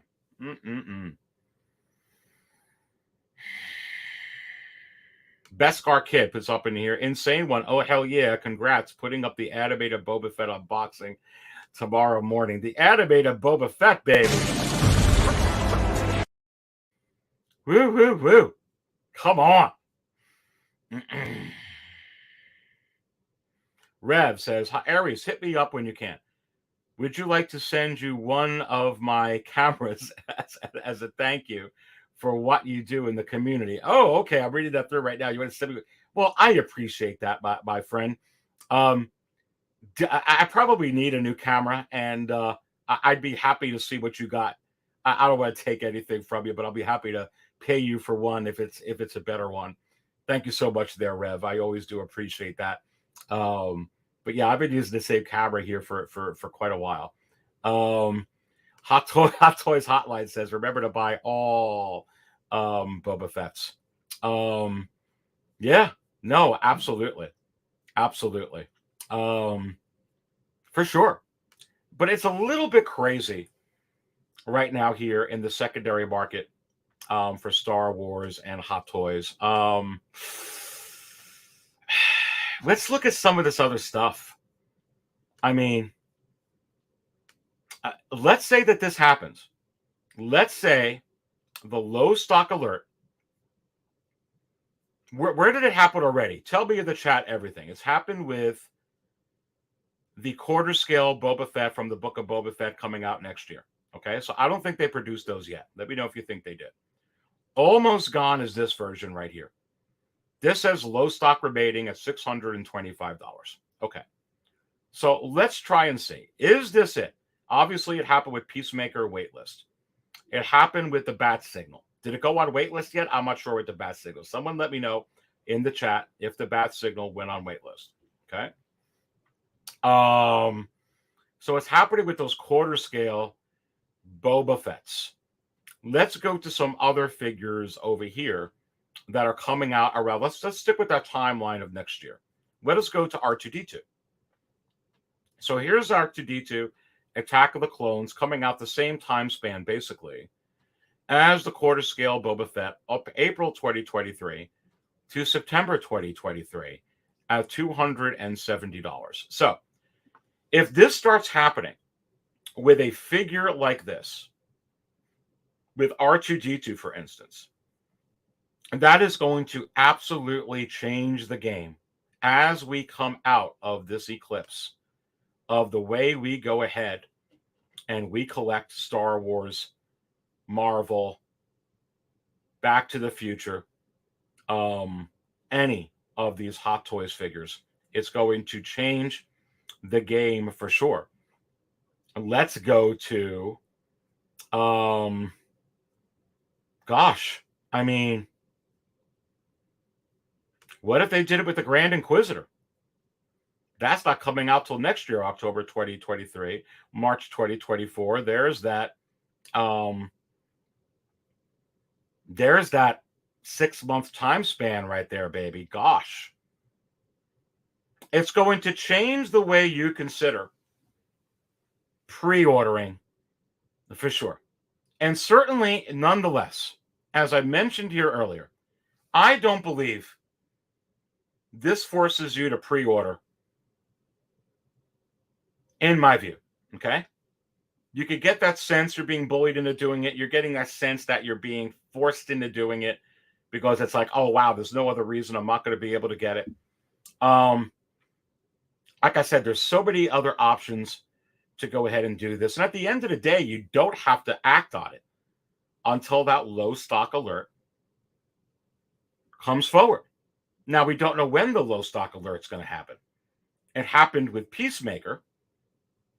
It happened with the quarter scale Boba Fett. Who knows what it's going to happen with some of these other figures?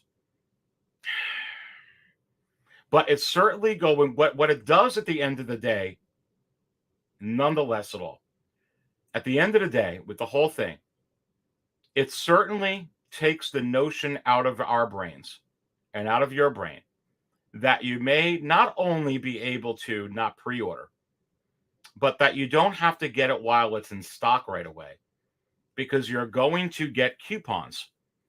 Where I still think you're going to get coupons, because Sideshow is a company that's going to go ahead and offer 15% discounts at their events, free shipping on certain things forever and ever.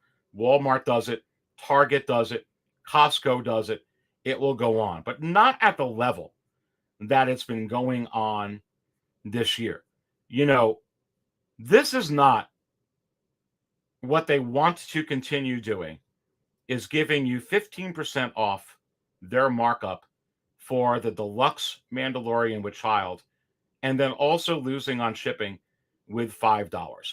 The reason that they're doing this continually is they don't need these stacked up like that. So this is partly the reason why it gets you to not think you can wait for these offers, because you have the right notion to believe you can wait for these offers, because as you navigate through all of this, there's offers up the wazoo. Look at all these little green tags as you go up and down.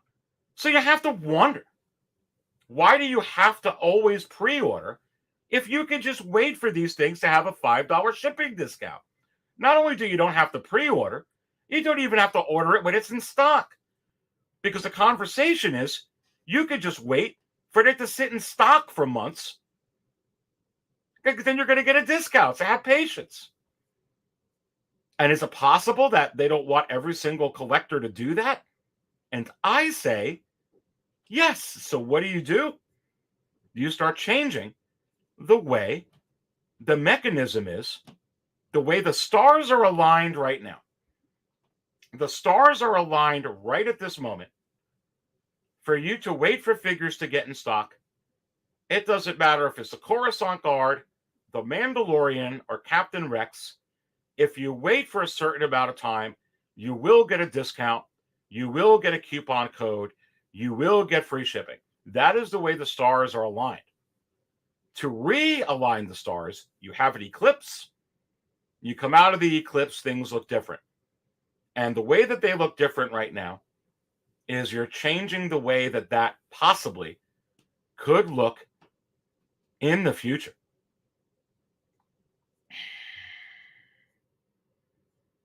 I mean, here's that DX25 Luke Skywalker coming out July 2023 to December 2023. Goodness gracious me. Wow. That's can you imagine if it happens low stock on this? I already got mine reserved. But it's reserved. Like I said, I don't always buy from Sideshow. I buy from other places as well. Can you even imagine if it happened with this Luke? Look at this right here. Great Scott. Only a few Hot Toys Marty McFly figures. Get yours. Let me put this on here. What's this all about? Oh, wow. So Marty McFly is almost sold out. When does this come out? Is this already out? Oh, yeah. Add to cart. So this is just a regular blue screen. Almost sold out. Well, there goes Marty McFly and Einstein. Who knows? But when did this come out? When did this actually show in stock? Because it says add to cart. How long ago was the pre-order ticket removed on that? Very interesting. Going backwards to this. Wow, it's a little bit crazy right now. Little bit crazy. Let's get to some of these other comments in here. Hot Toys Hotline says, if things continue to hit that last chance page, man, things are changing. It makes sense. Things are sitting. Yes, it does. Sideshow has every right, and Hot Toys has every right to be able to have an eclipse that they're having here and to reset things. Because honestly, how long can this continue? Hot Toys Hotline of 15% off coupon. Maybe they will, which would be great. I'll continue to look at that at Sideshow or any of these other places. I love it when Walmart or Target, they're able to keep putting up these discounts. How long could they sit on stock for a year or 2 years on items? Eventually, like I've been saying, the back is going to break, right? Man, things are changing. It makes sense. It does. Things are sitting. Again, what have I been saying for months and months and months? Lower production numbers, an increase of announcements, more figures, which means a lower supply and an increase of demand. If you can get rid of the Arita Suit Boba Fett and create demand for it, not only does that create demand for Hot Toys in general, create buzz for Hot Toys in general, it creates demand for the next Boba Fett that you and I don't even know about yet. It really, really does. It creates that type of demand. So it's a really, really good comment for sure. Again, supply and demand. For every action, there is an equal and opposing reaction. So lower supply equals higher demand, not only for stuff that's already in stock or for stuff that's about to come out, but for anything. Stuff that hasn't even been announced yet. And I'm going to pull this up onto the screen. If I could go ahead and find it rather quickly here, and it looks like I will be able to give you an example of demand here. And hit the like button. You are watching 6 Scale Cantina's market chart show. Trying to pull this up onto the screen, and here it is. I'll go ahead and pull this up, and this will show you a little bit about demand. So thank you for the comment there, my friend, for sure. But hide this so that it actually goes away, and so I can pull this up onto the screen. So you want to talk about demand.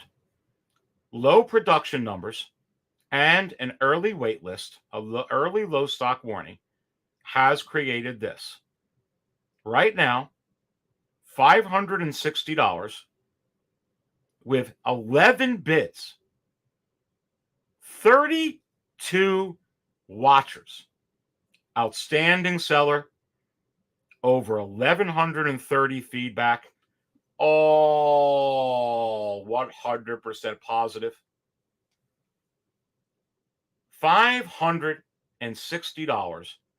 And what makes it more interesting is there's 6 days and 5 hours left. This all equals demand because of lack of supply. So what was accomplished here? Some people call it FOMO.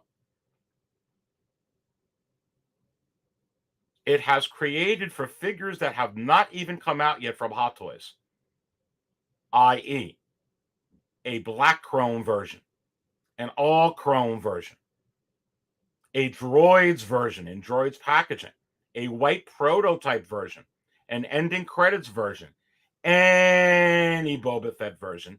What has this accomplished? It has accomplished hype. It has accomplished demand. So, is it possible that they're using this strategy, Hot Toys, for other forthcoming releases? And whether it's Sideshow is deciding to do this, or Hot Toys is deciding to do this, or they're both deciding to do this, or whatever it is, I've been telling you for the longest time, there's only so much any company can continue to just produce that amount of figures, and they sit in stock at a discount. They would rather not give a discount. Not that discounts will stop. They won't. Discounts will continue as I grab another coffee thermos here. Discounts will always continue. It's in Sideshow's best interest. It's in Hot Toys' best interest. It's Eddie Store's best interest. But the continual notion of doing them, keeping them in stock for years, not the way I think they want to continue to operate. Less pre-orders, people waiting to pre-order until not only it gets in stock, because some people waited to wait till they get in stock. Now people are waiting. They're not even buying it when it's in stock because it's going to be in stock. How many Facebook groups have you seen that in? How many Facebook groups have you seen that in? It's in stock. I'm going to wait for a coupon. You don't think Sideshow knows this? You don't think Hot Toys knows this? They don't got their heads up their butts. They understand. They have the same conversations. What do? You navigate through, you cause an eclipse, and you reset the stars, which is possible that that's what's happening over here.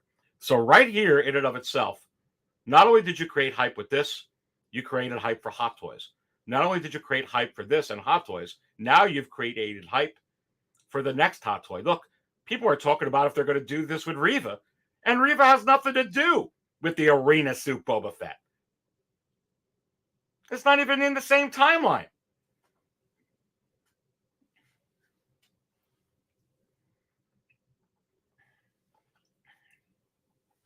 But yet you're talking about it. You're wondering about it. You're pausing, looking at the eclipse going, oh, wow, that's crazy. What's going to happen? They got you to think. But listen, what I'm trying to tell you over here is this isn't new. I have been telling you for months and months, lower production numbers, more volume. Does this affect Wave 2 of Attack of the Clones? No. You're going to get 1, 2, 3, 4, 5, and beyond. Attack of the Clones. Are you kidding me? But you can't bank for coupons on all that stuff any longer, at least with what they're showing you here. But it could go the other way. Let me know in the chat if you think it will go the other way. Maybe this is just a temporary thing. Maybe they're just doing this with a few figures and it stops tomorrow. Why do you say that, Aries? Well, no, it's a good devil's advocate position because didn't this happen? A blue sky screen with the IG-11? It did. It happened with the IG-11, didn't it? And what happened? What was it? Out of stock for a week, and then it came in, and then it's been in stock ever since. So a lot of times you could say if it happened before, it's going to happen again. It actually absolutely can go that way. That's why I'm also saying wait to see if this eclipse stops, because this could all be BS. Why I don't think it is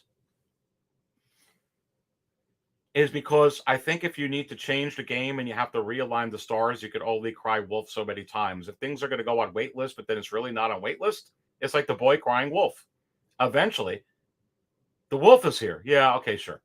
It's kind of like a scenario I brought up before. People who live on the West Coast are used to little earth shatters.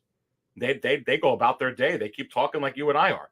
Someone does that in Michigan or Pennsylvania. It's like, oh my God, what is this?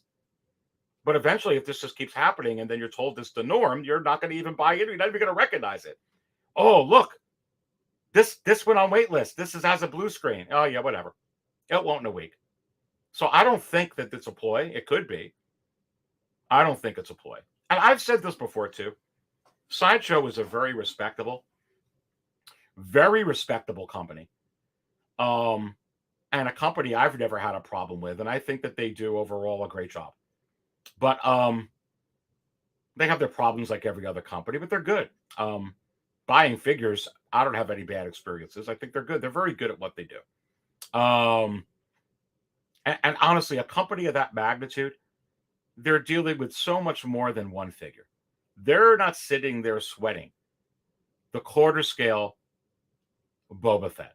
Let me just point this out to you, okay? They are not sitting there sweating the quarter scale Boba Fett, getting together with all their hierarchy. What are we going to do? No one's buying the quarter scale Boba Fett. Let's go ahead and blue screen it. Do you know how many thousands of pieces and thousands of things that they sell, even besides Hot Toys? And if they were really going to play around, maybe a Mickey Mouse operation would do childish things like that. I've said this before since I came on the scene. I really don't think that they do that. I really don't. I just don't. They're a big professional operation. They don't got time to worry about one figure. Let's go ahead and play with this. I just don't see it. Anything's possible, but I don't see it. Okay? They would have done that so many more times over with the Jet Troopers and so many other figures that were sitting in there, the Jawa and and Gong Droid. Look at all the ones they're putting the coupons up. If they wanted to do that, they do that with the Beskar Mandalorian. They do that with the Tusken Raider. They do that with the Lando. They would just do it. They're not. They're not doing it. There's not a pattern that I see. This actually could be for any number of reasons. You know, it could be a glitch in their systems, actually. We haven't talked about that. Maybe this is happening low stock alert because there's a glitch right now with the quarter scale Mandalorian. There's a glitch right now with the Peacemaker. There's a glitch right now with the Bat Signal. There's a glitch right now with the Marty McFly. Aries, well, what do you mean a glitch? Well, wasn't there a glitch with the Arena Suit Boba Fett? Didn't it say that it was coming out in 2023? Wasn't it a glitch? Did they fix the glitch and put it 2022? Sure. So you have to wonder, is it possible this is a glitch? While it's been going on for a little bit, it is possible. Maybe this is all nothing. Maybe there's no Eclipse. Okay. Right? Weren't they allowing 6 to be ordered on the Arena Suit Boba Fett and then stopped it to 1? Sure. Could be a glitch.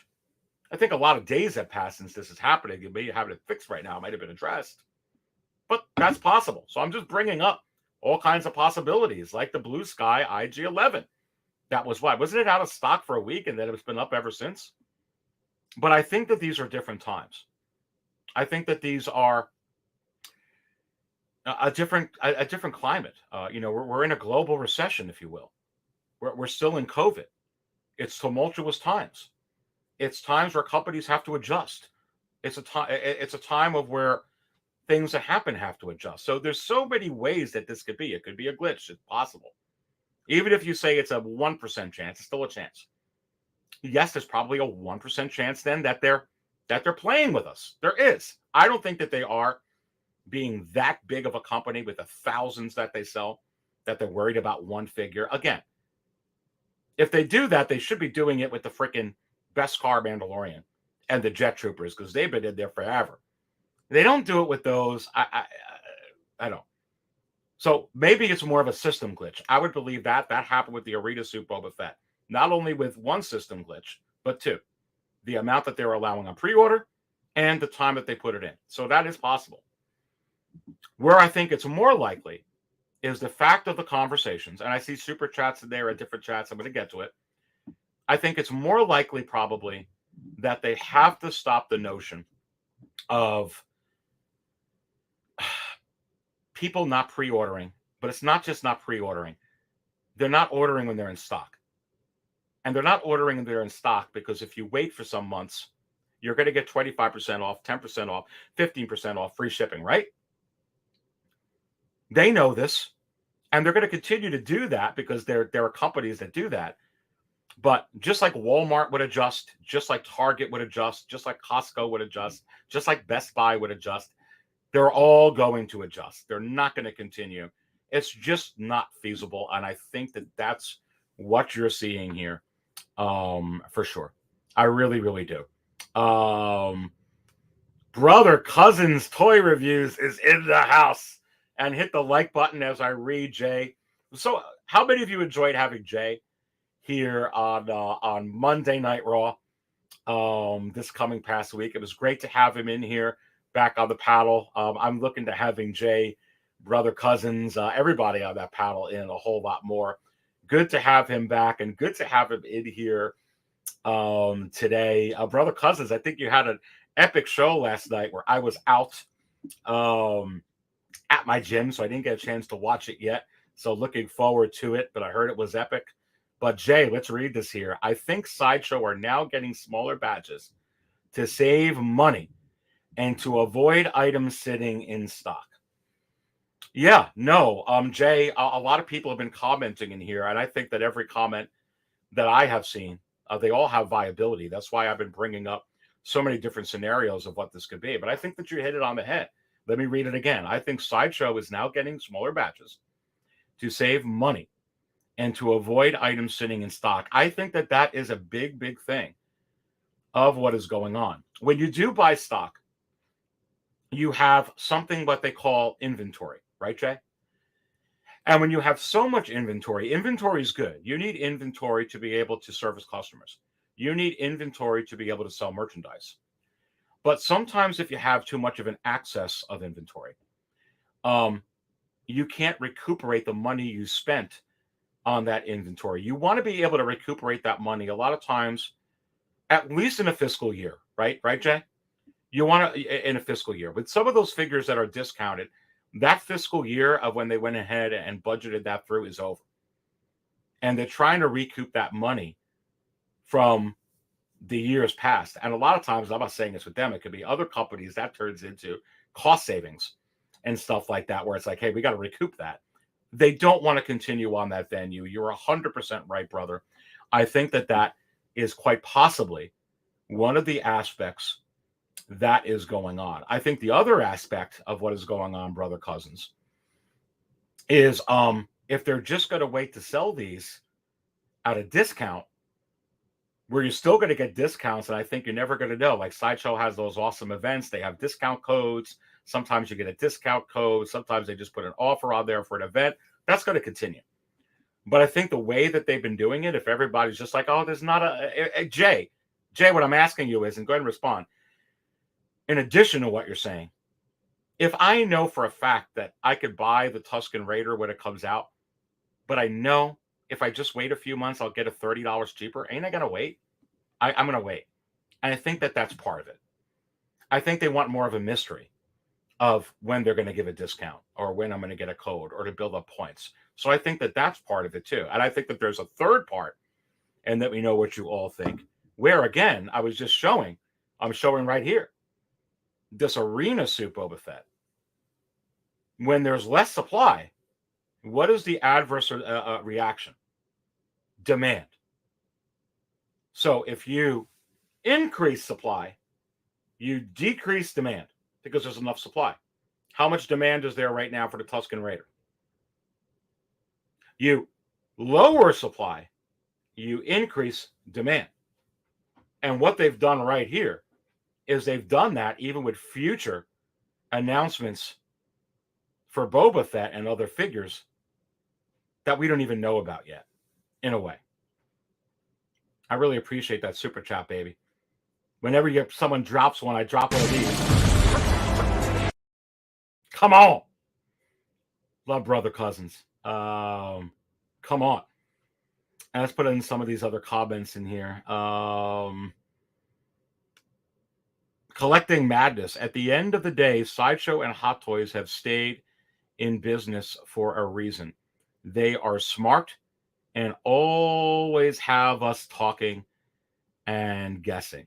Yeah, they are smart. And I think every company is trying to be smart and trying to do ways to be able to look into the future. That's why I think that there is an eclipse. And because the stars were aligned a certain way. And you cause the eclipse, and everyone's kind of pausing right now going, what's going on? What does this mean? What does the future hold? How is this going to go? And I think that when the eclipse starts dissipating, we'll see. Maybe this is all for nothing. Maybe it's just a system glitch, like what happened with the arena suit Boba Fett. It's possible. Maybe it's just a ploy. They're playing around. Okay.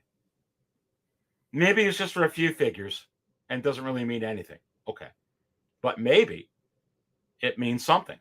One thing I know for sure, and I've been saying it for months, I believe, and I believe still, and I think we're starting to see evidence of it, lower production numbers, more announcements, and more use of molds for everything we've been talking about here, including the super chat that Jay put in and some of the other points. I think all in combination, it all kind of means something and tells a story. Valiant Archer. I was anticipating the pendulum swinging back to reading to put POs in the figures you want, but I am surprised things are hitting waitlist this early. Haha. Well, it does get you. It does get you. It does kind of force you, if you take that mechanism, to want to pre-order earlier, right? Again, you don't have to look at it that way. Many of the truths we cling to depend greatly on our own point of view. So you could take it as, oh, I'm getting bullied into doing it. And if you feel that way, you're getting bullied into doing it, or you're getting forced into doing it, or you're getting forced to look at a different way. That's like looking at the secondary market, seeing something at a certain price, or seeing a figure like the Mud Trooper go out and feeling like you're forced into doing it because because it's hot. That's because of your perspective. For me, the quarter scale Boba Fett, they're not pushing me to buy it. They're not bullying me at all. But if I have the mindset that I need that quarter scale Boba Fett in my collection, I could certainly feel that way. I can't wait for a discount code anymore. I wasn't going to get the quarter scale Boba Fett. This doesn't make me want to get the quarter scale Boba Fett. Every person that has a company is certainly able to create hype and a need. I mean, if there's no need for a service or an item, why are you going to buy it? Of course they're going to do that. They're going to advertise it. It's called marketing. But it's how you take that. So for you, all it gets you to do is be able to budget accordingly, figure out your collection accordingly, but you don't have to act on anything here. Not every figure says low stock warning. When it comes up, if it comes up, you can act on it if you wish.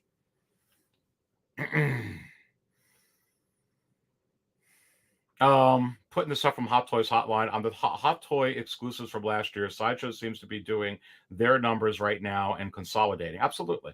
I think any company would. They did just get another warehouse from what I was told. But remember, Hot Toys is not the only thing that they sell. And I know it's been said, and I beg to differ, that Hot Toys is their main thing that they sell. When you actually just go to sideshow.com, sometimes Hot Toys doesn't even come up as a prime thing. Just want to kind of point that out. I'm going to say that again. While it's a nice story, and because we love Hot Toys, and I love it, and I sometimes fall into that Hot Toys is the major thing that drives Sideshow's business, sometimes when you pull up the website, it's not the first thing that comes up. Why is that? Because it's maybe not the number one thing that they make money off of. Just suggesting that. Is it possible that they make money off of other things on Sideshow? Okay, that's like saying Entertainment Earth. Entertainment Earth's main thing is Hasbro Black Series. No, I don't think so. Entertainment Earth makes a lot of money. Whether Hasbro Black Series goes out of business tomorrow, Entertainment Earth is going to be in business. If Hot Toys goes out of business tomorrow, I believe Sideshow is going to be in business. Okay? It's not the only things that they sell. That's why I'm going back to, sure, it's possible they play around. They pick the quarter scale Boba Fett to create FOMO. Hear that a lot. My question to that is, why didn't they do that with Jet Trooper?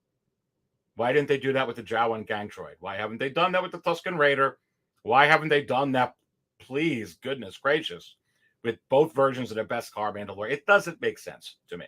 And again, they're too big of an operation to be playing around, little stuff like that. They're gigantic. So that's my opinion on that. But it's still possible. I just don't think so. Happy birthday, Punisher. Happy birthday to you, baby. I hope you have, I hope you spill some coffee on your birthday cake.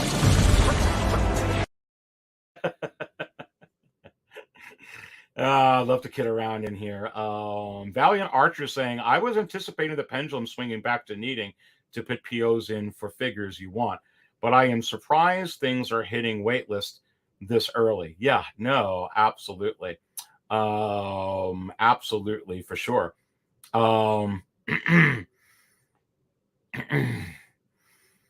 Yeah, and continuing to go through some of these other comments, putting this in from the Insane One saying, this is the way to 100 likes.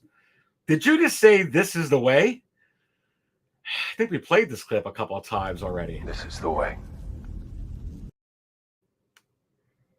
Yeah, for sure. It is absolutely the way.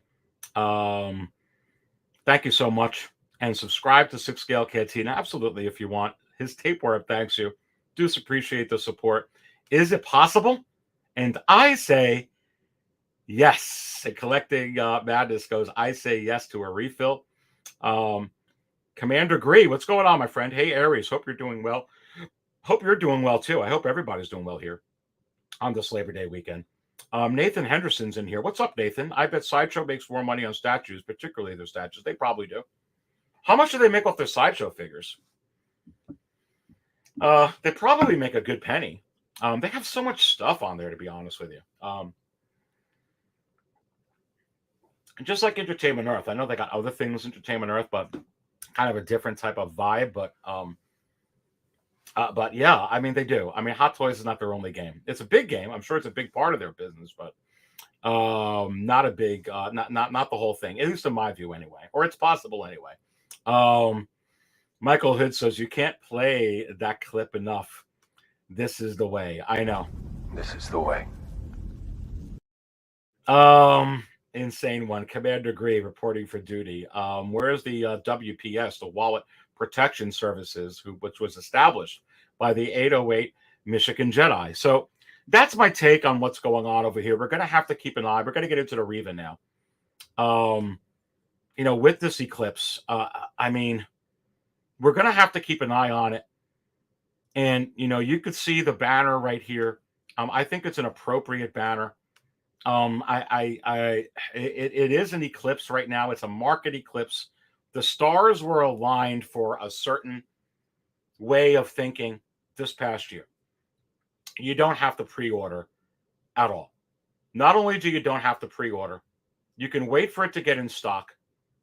And not only can you wait for it to get in stock, you don't have to buy it when it's in stock, because they're going to go ahead and give you discount codes. Even the Dark Jedi here. When I was looking to get the arena suit Boba Fett, let's use the most interesting man in the world. Let's use me as an example. I didn't jump on the arena suit Boba Fett. Why?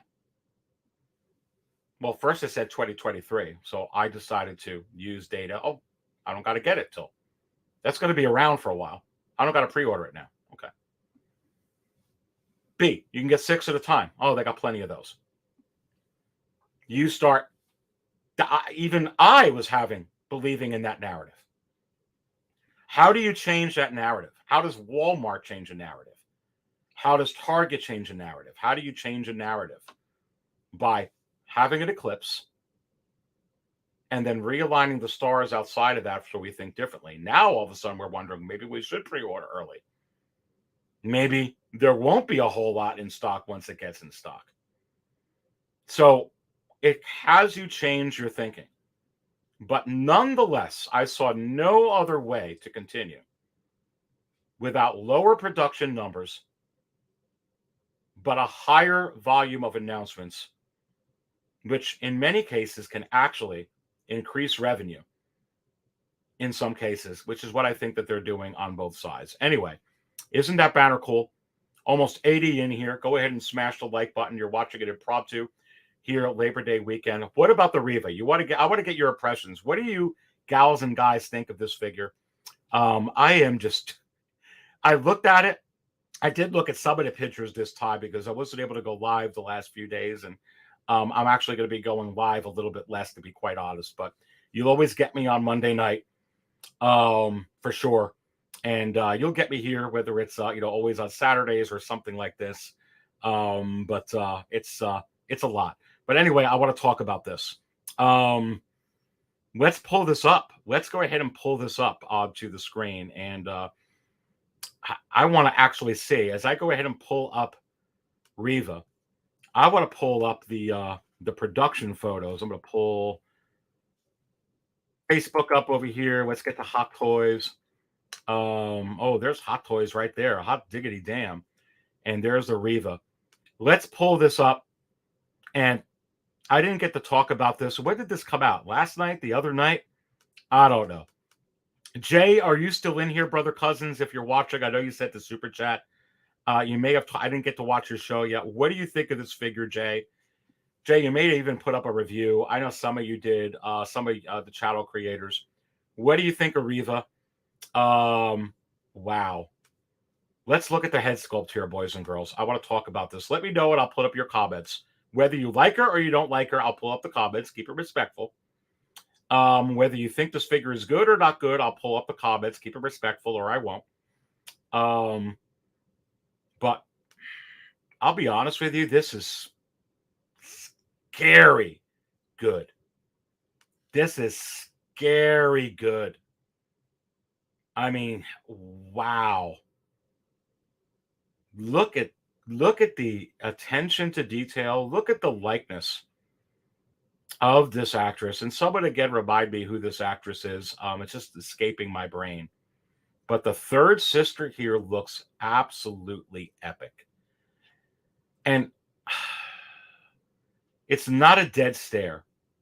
It's not a wax museum pose. It's a figure that's staring right through me right now. That's sending chills down my spine at the awesomeness. And the hair sculpt is absolutely unfreaking believable. There's your stormtroopers. And you have to wonder, is it possible we'll get another Stormtrooper 2-pack? Wow. We're definitely going to get a Stormtrooper from the Obi-Wan series.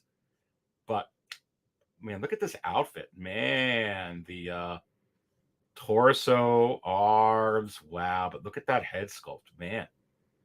And she's looking right through me. Oh, look at that with the hood. A little bit of wonderment there. A little bit of like wide wonder. A little bit of like wondering what she's doing. A little bit of, is this the right way? Is this the way? Is this right? And again, I've been saying this a lot with a lot of the head sculpts that Hot Toys has been putting out. I noticed that they're not just dead stares. I feel like that they're a step above from where they were. And I feel like here, without even rolling eyes function, and I apologize, I don't know, maybe this has it. I didn't look. But I'm guessing it doesn't have rolling eyes function. But even without that, posing it this way, she's almost looking, in the other pictures, she looked determined. She looked purposed. Here, she looks a little bit like I'm wondering. And that, to me, is the magic of Hot Toys. I don't know what you gals and guys think. And the different lighting and poses that you can get from this figure. Man, she looks good. That is a good-looking figure. Yeah, that looks purposeful there. She doesn't look like she's wondering at all. Looks like she's about to cut Darth Maul in half. I will say that. Again, the magic of Hot Toys. Can't wait to see what those Stormtroopers are like for sure. Beskar Kids in the house saying, we'll be getting 2. For sure. That's awesome. Lane Kramer goes, it's funny. The Obi-Wan sculpt came off the worst prototype. The half Anakin, Grand Inquisitor, and Riva came out looking better on the head sculpts. Lane, good to have you in here, Insider. I think that Obi-Wan head sculpt is one of the best that they did, though. But again, art is subjective. I hear you, because some felt exactly the way you feel. Futura Freeze says, I think she looks awesome. I thought the Kenobi show was slightly underwhelming, but I don't think she was to blame. They nailed this figure. Yeah, I kind of noticed this a little bit.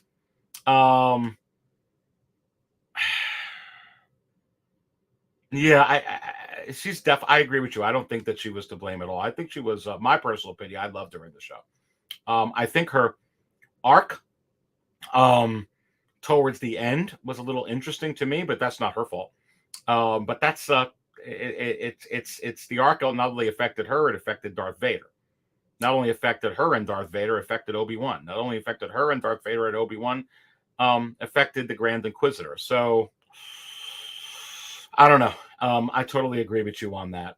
Thalia, she looks awesome. Hey, there's the 808 Michigan Jedi. Hey, I gave you a call out before, buddy. The Wallet Protection Services, WPS, with everything that's going on. Full effect. I think TK FOMO needs some help, more agents. Champion Mediocrity says, I think the head sculpt is good, but the facial expression is kind of boring. She looks like a mom who's had enough of her kids' crap in church. Yeah, I mean, that's what art does. It tells a story, right? So absolutely, Champion Media. Art tells a story. I know some people where we could look at a painting, and I can get one whole vibe from it, and then, for instance, my wife will get a completely other vibe I wasn't even thinking of. Again, I could be listening to a song, which reminds me of being, for instance, on a beach. Where other people are like, oh, you think of it that way? I actually think of it as I'm in a bar fight. Sometimes it depends on where you want to go. 808 says aloha and aloha there. For sure. Nice figure, says Patrick. Yeah. Amazing head sculpt. Absolutely. Collecting Madness goes, I saw Riva and became TK. Take my money. So let me ask you guys and gals, are you pre-ordering this now, or are you thinking this is going to have an in-stock alert? Again, if you already pre-order, just do what you already do. If you don't pre-order, I don't think you've got to change with all this going on, even with the Eclipse, because she doesn't have a low stock alert. If she has a low stock alert, then that's a different story. And again, I'm telling you, it's not, there's so many different ways that you can do this. Like I said, I already told you my ways and how I do it. I'm going to get this figure. 1,000%. Am I going to pre-order this now? No. I'm going to get the DX25. I'm going to get, whether, if I decide to pre-order it, I'll pre-order it. But sometimes like I said, I'll pre-order it from somewhere else. I don't always have to pre-order it in one way or the other. Come on.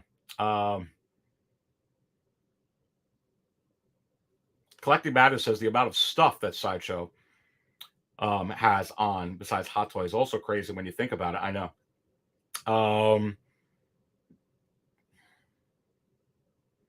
Beskar says Sideshow also makes their money from distribution. Their figures and statue game isn't anywhere near the volume it was 10 years ago. Good point. And I can't disagree with that. It's possible. It's absolutely possible. Continuing on with this figure, OG fan is in the house. What is going on, baby? And you have to wonder, is this what they call the OG fan? They call him the Wizard.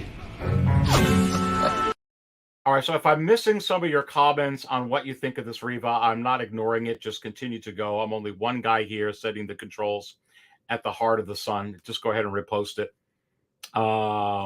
This figure is sick. Oh, look at that. That's definitely another determined pose. With the lightsaber up and pulls in, man, it's really good head sculpt. I guess I got to start talking about the outfit. That is really cool, too. The outfit looks fantastic. And it looks like the articulation is going to be absolutely out of this world. Looks like the pants, very, very posable, I would imagine. Love the arms. Look at that there. I'm guessing that outfit's pleather there, I think. Correct me if I'm wrong. Or is it not? I'm wondering here. What is her shoulder pads made out of? Gosh, that is a really good-looking figure. Cool. A little bit more. Oh, look at the cape. Cape, boots. This is nice. This is really, really nice. Nice here. Another determined picture. Cool. Absolutely cool. What does this come with? Nice. Oh, yeah. Look at that. Man, that's pretty. Fantastic. Look at that stormtrooper. Nice. Articulation looks sick. Sick.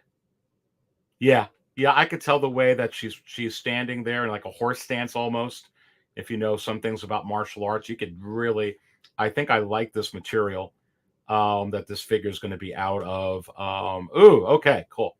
Let's see what it comes with here. LED lightsaber powered by USB. Excellent. More USB.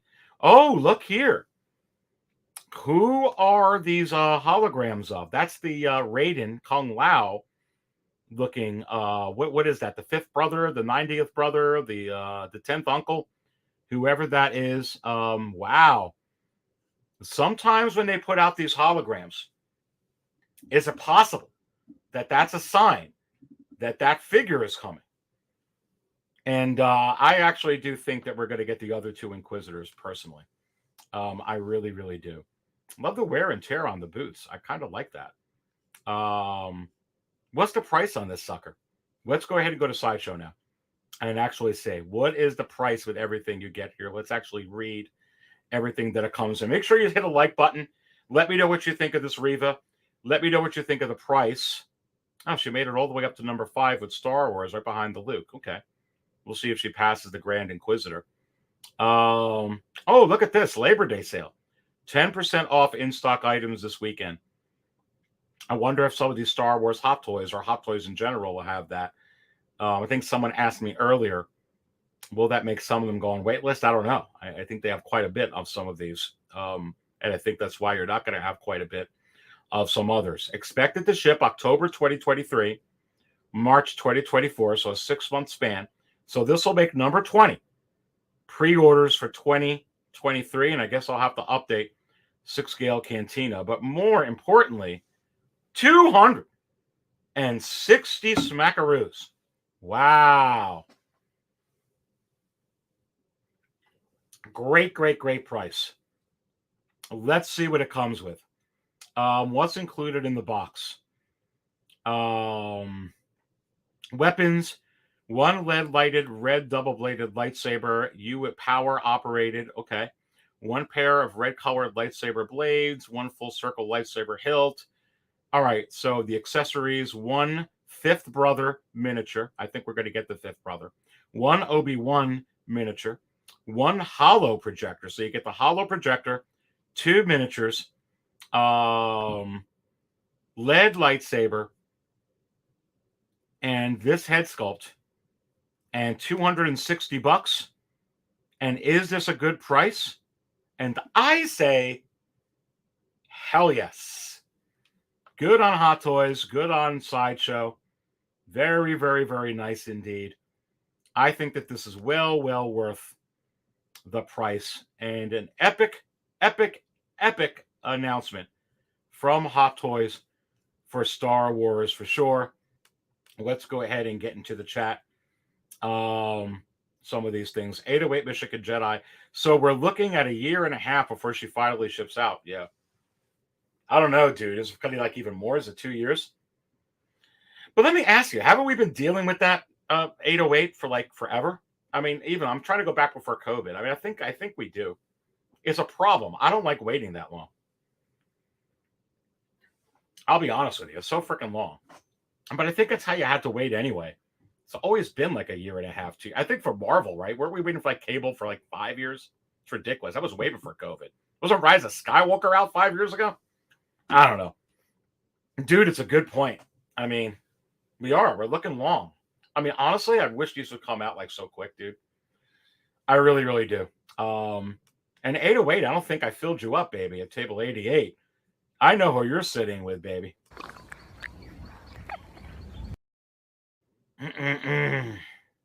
Come on. 808. Reason why I'm not pre-ordering her. Yeah, I'm not pre-ordering her either. And then if they do, like, what are you going to do, 808?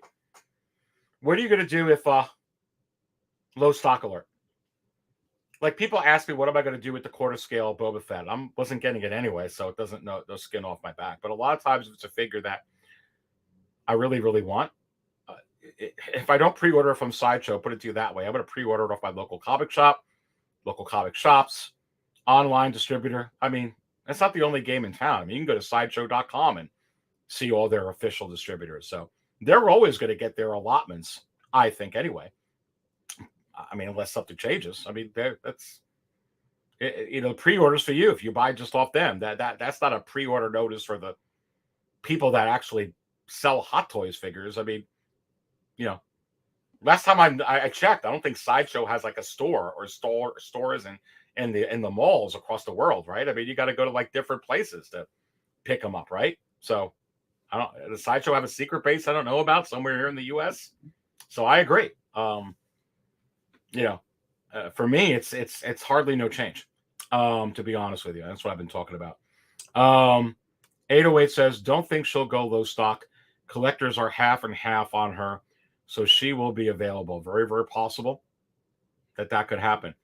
Champion Mediocrity says, my main reason for pre-order from Sideshow is because I like the installment plans It helps a lot when you have an abundance of POs. And that's what I mean. I don't think that's going to change. For people that do that, and I know a lot of collectors that do that, what's going to change for them? And most of the time when these come out, you see that the day one pre-orders or that little DOPO, day one pre-order or whatever it is. So nothing's going to change there. I think for some people that maybe start their installment plans 3 months after it was announced or 6 months after or whatever it is, maybe they'll have to do it sooner if they put up an alert. But for me, I mean, this doesn't affect me. I'm like 808. I don't pre-order it. And sometimes if I do, it's from a local comic shop. Like, you know, like I said, I got my DX25 pre-ordered, but not from Sideshow. So who cares? But anyway, and I talked about this in the show. Single songwriters in the house. What is going on? Good to have you in here, single songwriter. I think you're sitting at table 44 today, right? Oh, really? You're cold? But on the other thing, you know, you have to wonder, let's play devil's advocate, 808. Let's say that I'm wrong and you're wrong. And let's say that because she doesn't have a whole lot of pre-orders, she does get a low stock alert. Let's talk about that. Because I can tell you right now, my friend, going on here, that the quarter scale Boba Fett did not get a lot of pre-orders. Okay, let's go to it. Yeah, let's actually go to it. And let's talk about this. Let's play devil's advocate to that. Waitlist open for the quarter scale Boba Fett, almost gone. So a lot of people weren't interested in this, dude. I don't even think it broke the top 7 when it was announced. It never got anywhere in the top 5, this thing's sitting. So, you know, low stock remaining and not coming out till April or June of 2023. This is what I've been talking about the whole couple hours of the first show. So you have to wonder if there's not a whole lot of interest in Riva, which I don't understand why, because I thought she was just fantastic and I love the figure. But I get it. Some people didn't like her arc in the show, and I get it. Some people didn't like the show, and I get it. I love the show. Some people don't like the Book of Boba Fett, and I get it. But I love the Book of Boba Fett. Nonetheless, not to digress, this isn't selling like hotcakes. So playing devil's advocate here, this is what's happening. And you see the collector edition already waitlisted. And, you know, I talked about the many different scenarios of what this could be. But let's look at a lot of these other figures that are in the same damn boat as that quarter scale. Let's talk about the Blurg. Let's talk about OG Mando in the Blurg. Let's talk about Quill in the Blurg. Let's talk about Quill. Yeah. Let's talk about him. Honestly, any of these down here, you're seeing it with Peacemaker. Gosh. Wow. Look at that. It's real interesting to me. Let me know what you think in the chats of what's going on here. I mean, as I was saying in the beginning, can you just imagine if something happens like this with a figure such as that was all the way at the top for a long time? But unless you're actually the Mandalorian, and even the Mandalorian, you know, you're not going to stay at top forever with all the new announcements. Let's take Cad Bane. All the way at the top for a while, finally simmering down a little bit. People already got most of their pre-orders in. Everybody that usually is going to pre-order day one or the second week or the first month or second month or third month probably already pre-ordered this figure, unless they're not pre-ordering it. Can you just imagine if you got a low stock alert on a figure such as Cad Bane?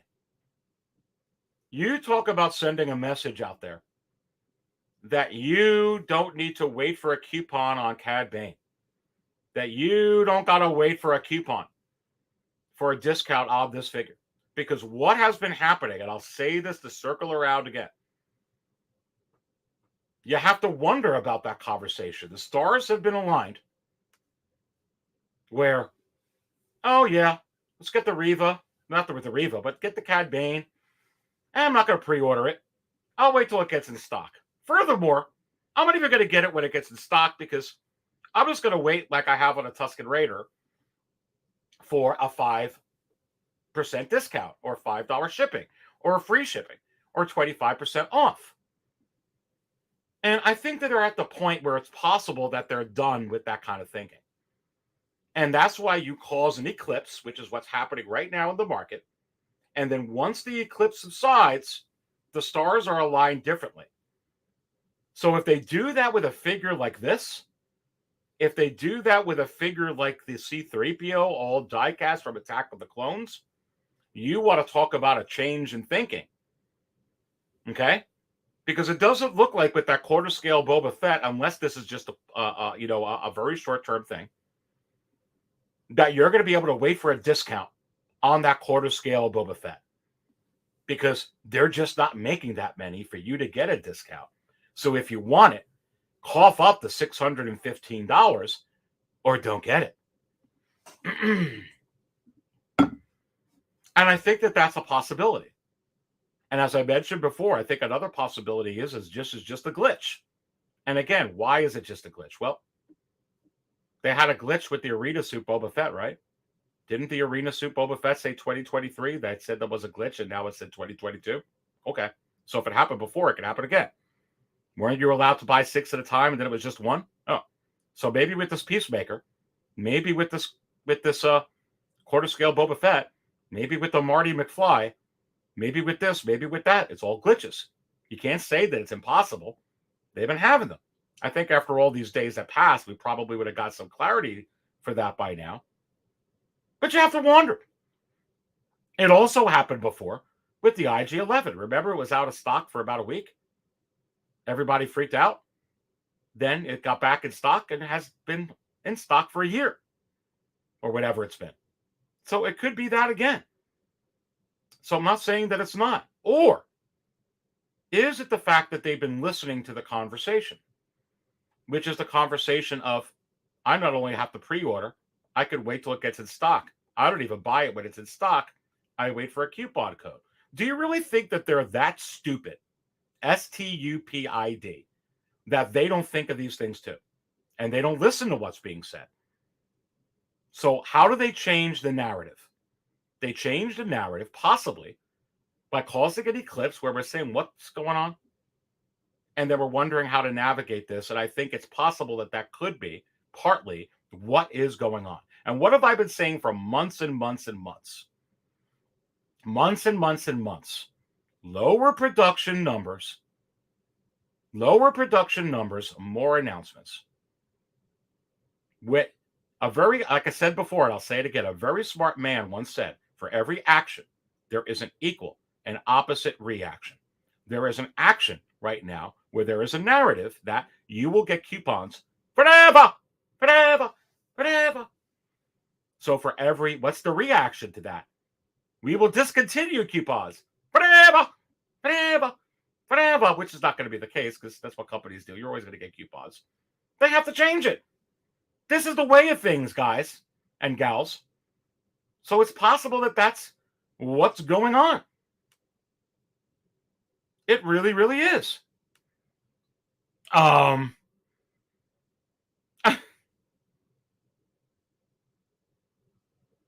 That's what I'm trying to point out.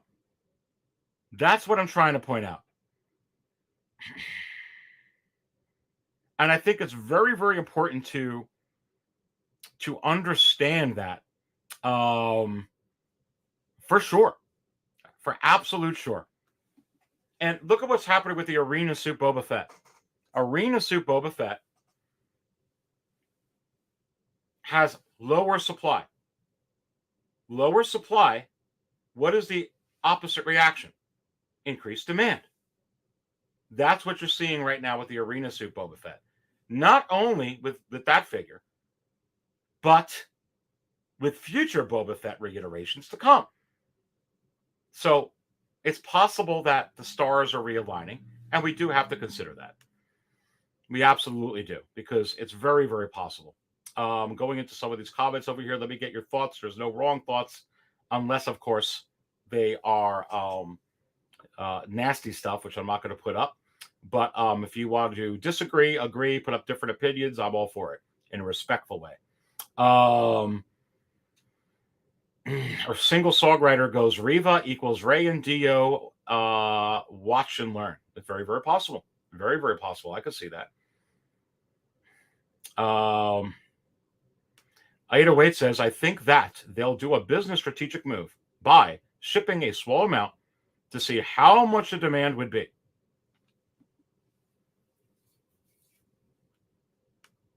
"808, you have to wonder, my good friend. Is this what they call you?" They call him the Wizard. Then ship out a larger amount afterwards. Very, very possible. Single songwriter, the butterfly effect. It's very, very real. It is. I'll tell you what else is real. I am so freaking hungry. I didn't eat breakfast for lunch. You're delicious. Ciao, boys. Sebastian, I get to play this to you. There's always a reissue possibility if the market needs more. Is this what they call you, Sebastian? They call him the Wizard. There's not always a reissue. There's always a reissue possibility. And in addition, Sebastian, there's always a bigger fish.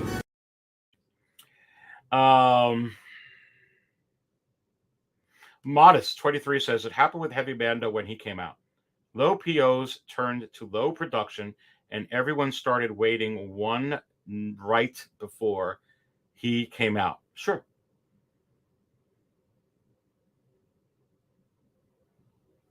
"808 says, I'm going to the game of let's see how the dice round. Let's see how this plays out because I think it's going to be interesting.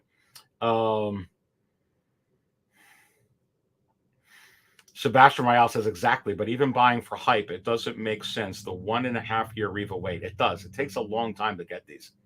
It really, really does. And it's a pain in my butt, to be quite honest with you, because I freaking hate waiting. 808 says it's like playing Russian roulette. I totally agree, dude. I think that that's a good point, and it's frustrating, isn't it? For sure. Going into some of these, God, there's so many comments in here. Collecting Madness goes, she might be one people sleep on and will go crazy like Ray did. Yeah, that's what Insane's 808 single songwriter saying in there. Champion Mediocrity says the main reason for PO from Sideshow is because another one that says this. I like the installment plans. It helps with a lot of abundance. Yes, absolutely. So many people do that. Come on. So I think that there's a lot going on over here when it comes into this Eclipse. Let me go ahead and recap this with you and put in your comments over here on if you agree or disagree or what you think in addition. There are different scenarios of what this could be. This could be a ploy. It can mean absolutely nothing. Okay? I don't believe that Sideshow is that small of an operation where they would play with rinky-dink stuff. They're just doing this to sell that figure. Again, I think they make way more off of everything else collectively than just Hot Toys. And I understand the argument that they make the most off Hot Toys, but a lot of times you pull up Sideshow just from their advertisements or on the internet. I do it with friends, and Hot Toys is not even coming up on the top page. My personal belief is they make more money off of everything else. They make a lot of money off Hot Toys, but that's not everything. I think we love Hot Toys, and we think that they do, but I'm going to be honest with you. It's not the only thing in the world. Just saying. And I don't think that there are a Mickey Mouse operation where they're going to sit there and go, okay, let's go ahead and manipulate this for people to go ahead and pre-order when it's really not true. If they would do that, why hasn't that happened with the best car Mandalorians? Why hasn't that happened with the Armor? Why didn't that happen with the Jet Troopers? Why hasn't that happened with the Blurgs? Why? So for me, it doesn't make sense. And quite honestly, as a data cruncher and trend follower, meaning that I follow the trends to see what's going on, I don't see that at all. It's possible though. I'm not going to say that I'm right and you're wrong. I'm just saying that that's a possibility. I lean towards not believing that. Number two. So that's one scenario of what this is, which means it means absolutely nothing. It'll all go back to normal, and we could all embrace our coupons for the decades to come. Number two, it could be a glitch. It could be a ghost in a machine. Why do you say that, Aries? Well, it happened with IG-11. It also happened with the Arita suit Boba Fett. It said next year. Then it was changed to this year. Then it said 6. You can only buy 1 or 2. Well, this says low stock. Maybe it's a glitch. Maybe it's going to say in stock. Peacemaker says waitlist. Well, so to IG-11. Maybe it's going to say in stock. It happened before. It happened again. So it could be that scenario. Just pointing it out. It could be all nothing, to be quite honest with you. Do I think that it's all nothing? I'm leaning away that it's not, that this is something here, but it's possible. And why I'm doing that is not because of a feeling or because personally it's what I want. It has nothing to do with that. I think the times are changed. I think we're still in COVID. I think we're in a global recession. I think the economy is a mess. I think companies go out of business. I think commodities, production, supply chain, distribution is an absolute freaking nightmare. So I actually think there's something to this. But it could be those two scenarios. Third scenario, it could be just for a small amount. It could be just for figures like quarter scale Boba Fett. Just for figures like Peacemaker. Just for a few select few, which doesn't matter, and who cares? Okay, that could be the next thing. What is the other scenario of what this is? A real indication of a complete embracement of lower production and higher announcements, volume of characters with lower volume of actual production numbers. Already, there's been how many figures? What was I talking about in the beginning of the year? With so many people thought I was absolutely insane. The Hot Toys Wizards lost it. Nothing's going on waitlist this year. Wow. How many things have gone on waitlist this year, like the Mud Trooper? Just saying. I'm not true to my own horde. Like I said, I just give you the market things of what I think is going to happen. And I lean more towards I think that this is what's happening. Because I've seen it with a lot of businesses before. You can't sustain doing what they've been doing. You just can't. So it has to happen.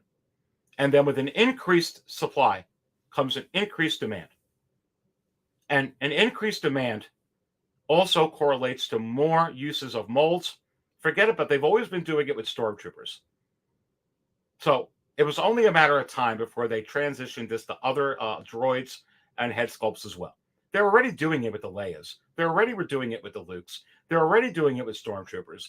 And is it possible that now we've seen nothing yet?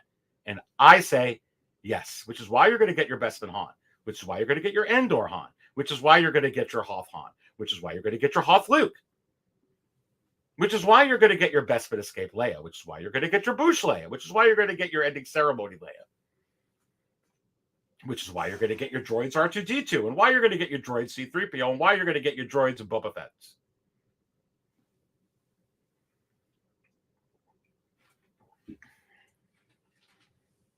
So that's the other scenario, and I kind of lean more towards that. And plus, I've been saying it for a while. But it could be all the other things. The only thing we can do, besides believe, is wait and see what happens. Because honestly, I really don't know. You really don't know. Nobody knows. At the end of the day, I don't think that they're playing games with us. Sideshow's a respectful company, and they're doing what they have to do like every other company to survive. It's very clear when you look at it that they're giving away a lot of discounts on figures that have been in stock. I personally don't think they want to continue doing that for the years to come. If they don't want to continue to do that for the years to come, they have to realign the stars to change the way things are.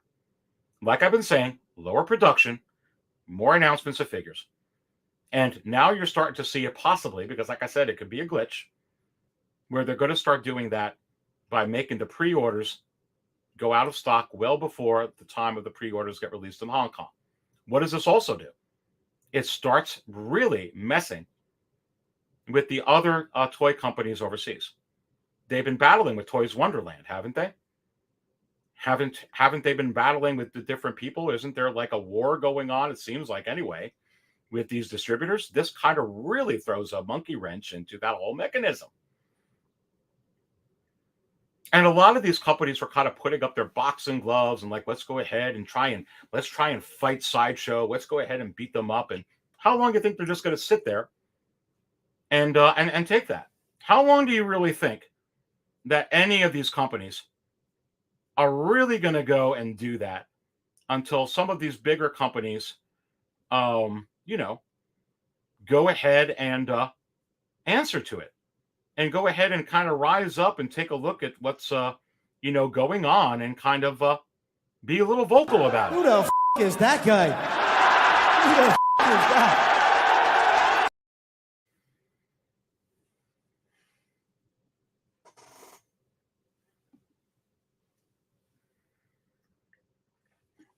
So these are the scenarios. Who knows what's going to happen? I don't know. You don't know. We don't know. We're going to have to keep an eye on it. At the end of the day, what you have to do is don't get any FOMO with this. Don't feel like you're getting pushed into buying anything. Don't feel like you're being pushed into pre-order.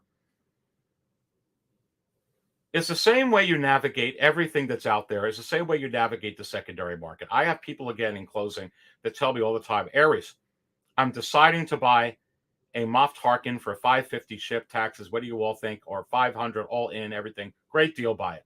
But if I do that, I can't get the Force Awakens Kylo Ren and the Rey figure because I only have so much money. Well, that person went ahead and just used reasoning and critical thinking to budget. And so many people do that within the secondary market. I tell you that I put up parameters. I don't buy anything in the secondary market that is over $400 shipping and taxes all in. Why? Because first of all, it's good practice, so I don't go into debt. Number two, if the figure ever loses its value or get reissued, I still probably get $200, $250 out of it. So I only lose $100, $150. I find that that's reasonable. And I'm not doing it to resell it. That's why I do it. So if you already have these parameters you put in place in the secondary market, why aren't you putting it in the primary market? You should put it in the primary market because those are $200, $300, and sometimes $400, $500 figures as well if you're getting a set or it's a super deluxe. So why aren't you doing that as well? Is it possible you should consider doing that? And I say, yes. And who says that you only can pre-order from Sideshow? I don't know. All my local comic shops have Hot Toys. I see so many other places online. Why? I don't know. I mean, I never have, like I said. And just because something goes out of stock, I told you the freaking Emperor Deluxe went out of stock, and a few months later, I got it off a comic shop that had it in stock. Just because it goes out of stock at Sideshow doesn't mean automatically all the other stock that all the other comic shops have disappear, like Yoda in Return of the Jedi, or like Luke in The Last Jedi. They just disappear and evaporate. No. Just because Walmart gets out of stock on the Black Series doesn't mean you can't go to Target and buy it, right? And if you weren't getting the figure anyway, like someone said, Aries, the quarter scale Boba Fett's going on low stock. Oh, that's awesome. We're going to talk about this. What does this mean? Spilling my coffee, trying to figure out what's going on. Are you going to get it now? No, I wasn't buying it anyway. Aries, I got a chrome-plated Stormtrooper. You can see it's going really high. Do you want it? I told you, I thought about it for a day. Then I came back and said, really appreciate that. I'm going to give it to you for retail. Oh, thank you so much. Why do I even want to spend $200 on it? Whatever it is, $240, whatever it was. Because I really didn't want the figure anyway, and I don't really collect Stormtroopers without head sculpt. So I'm not going to put myself in a situation where I fall into hype. I'm going to buy what I want. I'm going to continue to do the same things. And then lastly, it's only saying low stock alert. Not every figure is saying that. So it doesn't mean you got to pre-order everything. Why you got to pre-order Riva now if you weren't going to? Does she say low stock alert? No. If she does tomorrow, that's a different ballgame. Then you get to decide who you want to pre-order it from. That's up to you. And then if you weren't getting Riva, there's a lot of people saying, I'm not getting Riva. Are you going to go ahead and buy her just because it's low stock? I wouldn't if you don't want her. Then you're putting pressure on yourself. You have to navigate this through. You have to have a budget. You have to set parameters. You have to be logical. And don't freak out. Just have fun and spill your coffee, baby.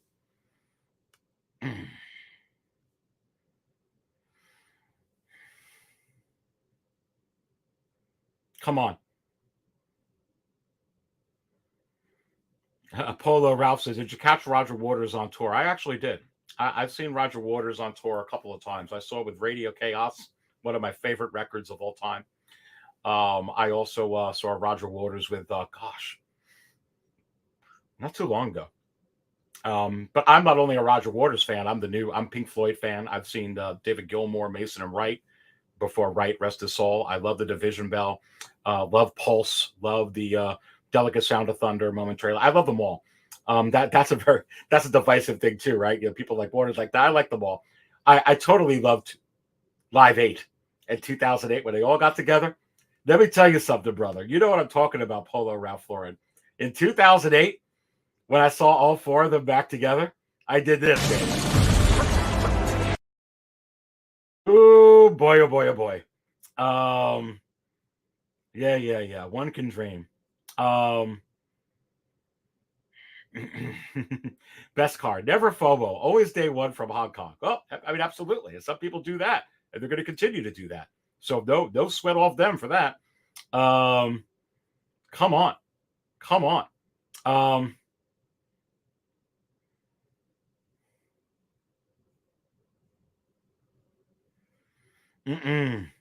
Collective Madness goes, we screamed Lando for years and he sits, even at my comic shop. Maybe people are holding for Skiff Guard like me. Maybe they made too many. And I think that's why they're saying. I don't think Arena Soup Boba Fett is the next thing since popcorn. He's certainly not as popular as The Mandalorian. I think simply Collecting Madness, in my view, they were making too many and they make less. If they only made 3,000 of Lando, like 3,000 of those Arena Soup Boba Fetts, your comic shop wouldn't have that in stock because people would be out of stock at Sideshow and people would be looking for it. Again, supply, demand. That's what you're dealing with here, in my view. Anyway, guys, I will check you out tomorrow night. Gosh, I've been at 3 hours. I did not mean to go 3 hours. Let's hit the like button. I am the Dark Jedi, Aries Tarrington. I hope you really enjoyed that show back on Monday where we had that all-star panel in the house. We've had Brother Cousins who was in here watching.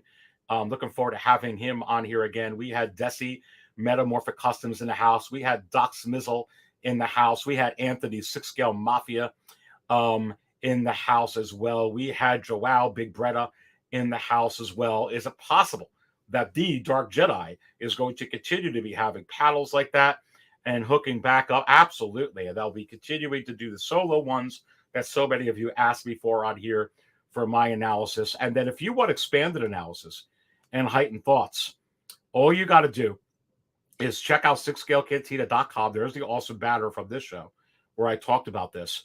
But you can see here, if you missed my show on Wednesday, Insiders, the Hot Toys Wizard was live. Cantina Insider. And you get live shows as an insider. You get interesting shows like Dark Sister. You see Darth Talon on there, Darkside Ray, Azaj Ventress. You get crazy unboxings.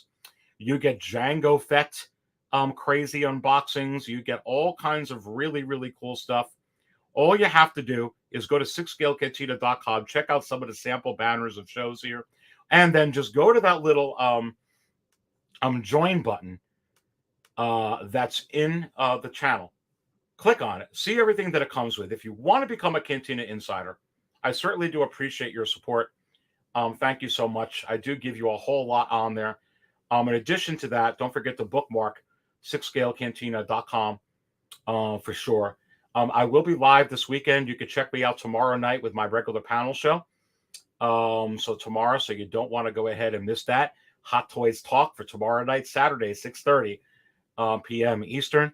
That's going to go on before a 6-Scale Mafia show later on at night. So you could go ahead and go ahead and get ready for that. You may see me for Sunday morning coffee. We'll have to see what goes on there, but I'll certainly be on for my regular show, if nothing else, with Labor Day weekend. Monday Night Raw with another all-star panel like this past week. You can see that banner right here. If you didn't see it yet, I'll blow it up onto the screen. There it is from Monday Night Raw. You don't want to miss that this coming Monday on Labor Day. I will be live. and you absolutely don't want to miss that. Live at our regular time and station on Labor Day, 8:30 p.m. Eastern. Labor Day weekend, Monday Night Raw for sure. Go ahead and subscribe to the channel for everything else this weekend. Don't forget to follow me on Facebook and on Instagram for everything else. At the very least, you will absolutely see me on Monday Night Raw, Labor Day, at 8:30 p.m. Eastern with another all-star panel for sure. But that's all I got. You guys enjoy the weekend. This was a lot of fun. And remember, I'm dressed up as the most interesting man in the world, the Hot Toys Wizard. And I don't always buy coffee out. Let me grab it. But when I do, I buy it from 6 Scale Cantina. Stay thirsty, my friends.